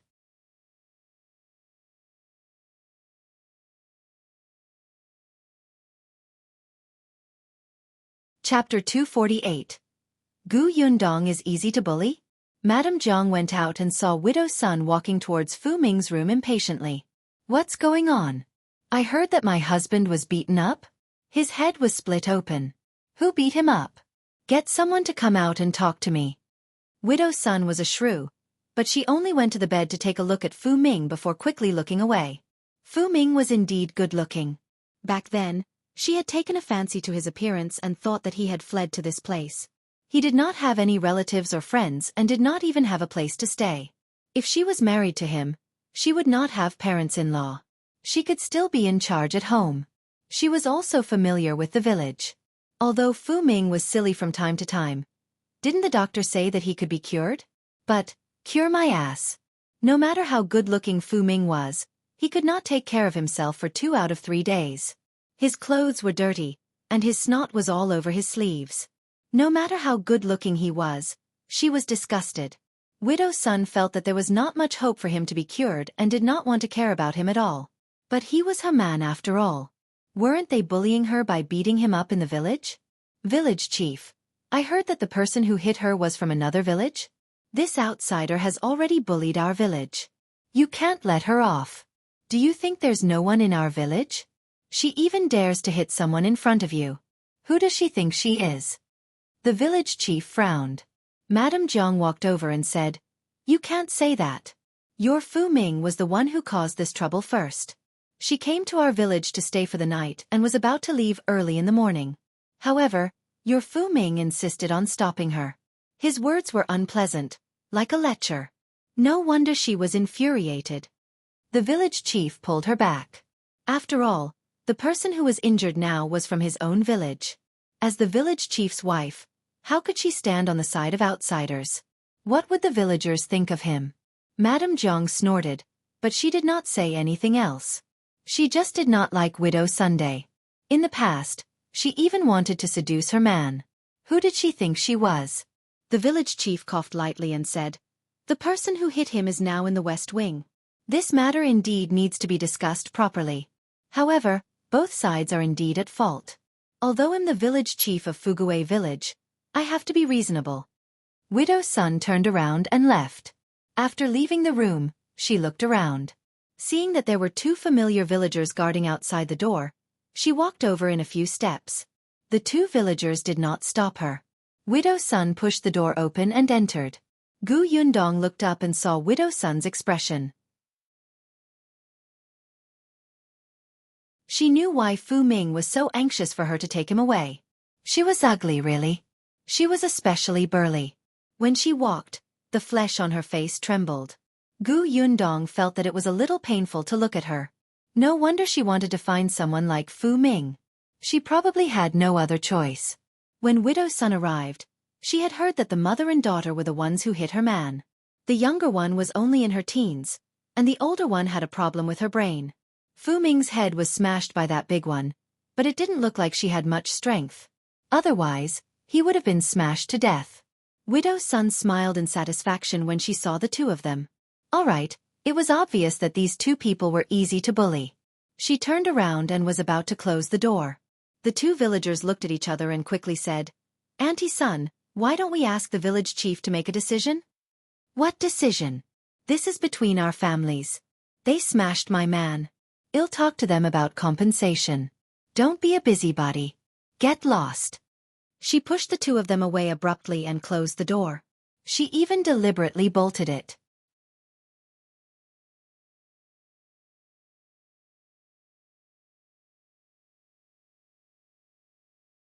Chapter 249. Blackmail. Gu Yundong narrowed her eyes at her. Widow Sun had a scheming smile on her face. Her eyes were narrowed into a line, as if a lump of fat had been pressed into a crease. Widow Sun walked around the mother and daughter. Gu Yundong was not afraid of her, but Madame Yang closed her eyes and hugged her daughter tightly. Widow Sun was even more satisfied when she saw her like that. Seeing that the atmosphere was about right, she brought a stool over from the side and sat opposite the two of them boldly. She slanted her eyes and said, "I heard that you injured my man severely." "That won't do. He's the only strong laborer in my family. The doctor said that he'll have to lie in bed for at least half a year with his injuries. Without him in this half a year, how can we live?" Gu Yundong found it funny as she comforted Madame Yang. That was not what Madame Zhong had told her previously. "Then how do you want to resolve it?" Widow Sun chuckled. "Of course you have to pay some money." She knew that this mother-daughter pair had driven a carriage over. Although her family's conditions were not bad, they could not bear to use money to buy a carriage. At most, they would buy 2 caddies of meat to eat. Looking at what the two of them were wearing, although it was not silk or anything, it was still beautiful. Widow Sun was already thinking about how much they should compensate. "Let me tell you, this is Fugue Village. The old and young masters of Fugue Village are all united. We definitely won't allow outsiders to bully the villagers. You injured my man so badly today. Without my approval, you won't be able to leave this village. I'm not that unreasonable. As long as you talk nicely and apologize, compensate, and satisfy me, you can leave safely. So, let's calculate now how much silver you have to compensate." Gu Yundong did not say anything and allowed her to speak. "Look, my man is a capable man. He's the head of the field and can handle small businesses. Therefore, in half a year, he can at least earn 20 to 30 taels of silver for the family. Let's take the middle amount and treat it as 25 taels. This 25 taels can't be reduced at all. How about this? I think that the carriage will be worth 5 taels of silver. After all, it's already old. Other than this, there's also my man's medicinal money. He has to be nourished after losing so much blood. At least a chicken will be stewed every 5 days. It's at least 50 taels of silver here, don't you think?" Gu Yundong smiled. "That much? Not much. From the looks of it, you can take out 70 taels of silver, right?" Widow Sun's expression became fierce. "You almost took my man's life. If this family doesn't have strong labor, it will also take my life. Aren't 2 lives worth 70 taels of silver and a carriage? Or do you not want to leave this village?" Madame Yang was shocked by her sudden raised voice. Gu Yundong hurriedly patted her shoulder and looked up into Widow Sun's eyes. "Speak softer. You're too noisy. Hey, I'm talking to you nicely. You don't know what's good for you, do you?" As Widow Sun spoke, she reached out and pushed Madame Yang's shoulder. "Do you believe that he'll beat you up, break your limbs, and throw you into the pond?" Gu Yundong's face darkened. She let go of Madame Yang and stood up, pushing Widow Sun away. "You little girl, you're courting death." Widow Sun rolled up her sleeves and slapped Gu Yundong's face.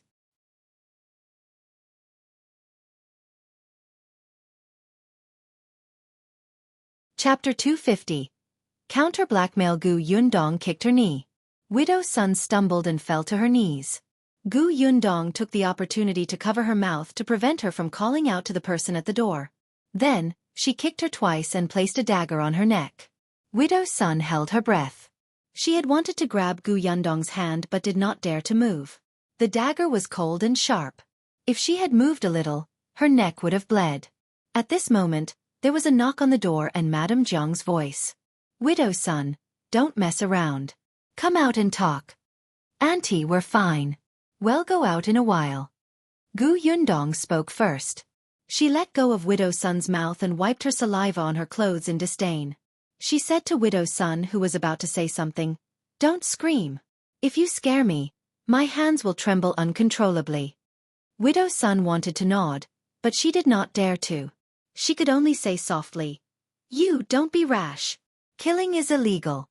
You will go to prison. Think about it. You're still so young. If you go to the prison, it will be difficult for you to get married in the future." Gu Yundong nodded seriously. Isn't that so? So eat this. Before Widow's son could understand what she was saying, she felt as if something had been stuffed into her mouth. Gu Yundong's knife approached and she lifted her chin. She swallowed it. Then, her eyes widened. What did you feed me? Poison my Li Su. Omnipotent medicine. Gu Yundong had already moved the dagger away. Widow's son hurriedly bent down and grabbed her throat. She vomited for a long time, but her face was red and she could not vomit. She looked at Gu Yundong with reddened eyes. You want to kill me? Of course not. I have no grudge against you. I was just frightened by you. I was afraid that the villagers would not let us leave, so I could only poison you first and treat you as a hostage. When we leave, I will naturally tell you the way to detoxify the poison. Widow's son opened her mouth and wanted to call the people outside, but she was afraid of death. What if she angered this person and this person didn't tell her how to detoxify the poison? Gu Yundong looked at her expression and confirmed that she was a person who was very afraid of death. Previously, when Chong Fu was fed with my Li Su, he would at least be suspicious. It took her a few scares to bend him. However, when she said that it was poison, the one in front of her immediately believed her without any doubt. Widow's son glared at Gu Yundong angrily. I didn't expect you to be so vicious at such a young age. We're outside. If we're not vicious, wouldn't we be bullied by you just like before? Gu Yundong squatted in front of her. Now, it's time to talk about my compensation. What compensation do you want?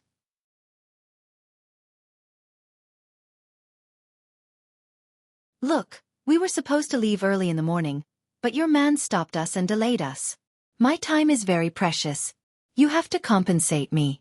He even went crazy and wanted to smash me to death with a hoe. I'm still so frightened that my heart is beating wildly. You have to compensate me. Also, you threatened and pushed my mother just now, scaring her. You must compensate for that too. I'm kind-hearted and don't want much. Just take out all the silver on you. She couldn't possibly go to Widow's son's house. She didn't have the time. Widow's son did not want to give it to her, but she was poisoned. When Gu Yundong said that the poison would act up in half an hour, she hurriedly took out the silver from her sleeve.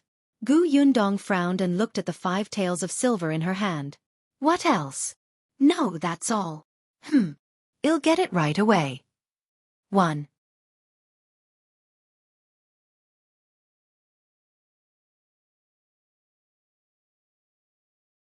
Chapter 251. Fu Ming wakes up. Gu Yundong saw her sitting on the ground, pressing down on the fat on her stomach. She took off her shoes with some difficulty and took out a banknote worth 5 taels from under her shoes and handed it over. Gu Yundong was speechless. Damn it, her eyes hurt from the smoke. Madame Yong quickly went forward and covered her nose. Dong Dong, come here. She's releasing poison. Gu Yundong felt that her mother's words were very vivid. She immediately waved her hand. Keep it well. I don't want it. It was too smelly. There was nowhere to put it. Widow's son hurriedly stuffed the banknotes back into her shoes and put them on. Gu Yundong frowned. She had spent so much effort and wasted one of her My Li Su pills, but she had only received 5 taels of silver. Widow's son glanced at her. You can give me the antidote now, right? What are you thinking about? Gu Yundong snorted. Get up. Go out and tell the others to let us go. When we leave safely, we will naturally tell you the way to detoxify the poison. Widow's son was angry, but she did not dare to say anything. She did not know if it was a psychological effect. She felt that her body was in so much pain. Could it be that there would be other pain before the poison acted up? She did not dare to delay and hurriedly got up to open the door. Just as the 2 people at the door were wondering why there was no movement inside, they saw Widow's son come out with a dark expression. The village chief and Madame Zhong were also outside. Seeing her come out, Madame Zhong hurriedly entered the house to take a look. Gu Yundong was bringing Madame Zhong out. Seeing that the 2 of them were fine, she heaved a sigh of relief. On the other side, the village chief was lecturing Widow Sunday. I've already said that I'll handle this matter. Why are you adding to the mess? Since you don't care about me as the village chief, don't look for me in the future. Widow's son quickly smiled and said, No. I was just thinking that this is a small matter. I'm looking for them to discuss how to resolve it. Look, it's settled now. We've already agreed. Village chief, quickly let them go. I heard that they're in a hurry. The village chief. What the hell? Madame Zhong was speechless. Was Widow Sun trying to seduce her man again? She was smiling so fawningly. She glared at Widow Sun and hurriedly asked Gu Yundong, "She didn't bully you?" Gu Yundong shook his head. "No, Auntie Sun is still very reasonable. We told her what happened and apologized. She especially understood that it was not easy for us two weak women.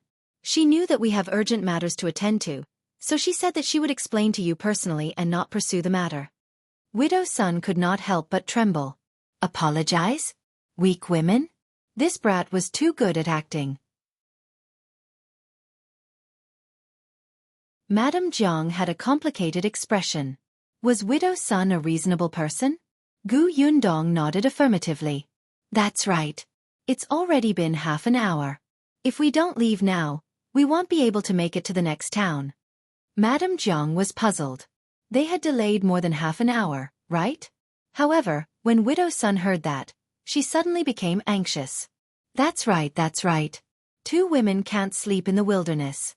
It's not safe. Let them hurry up.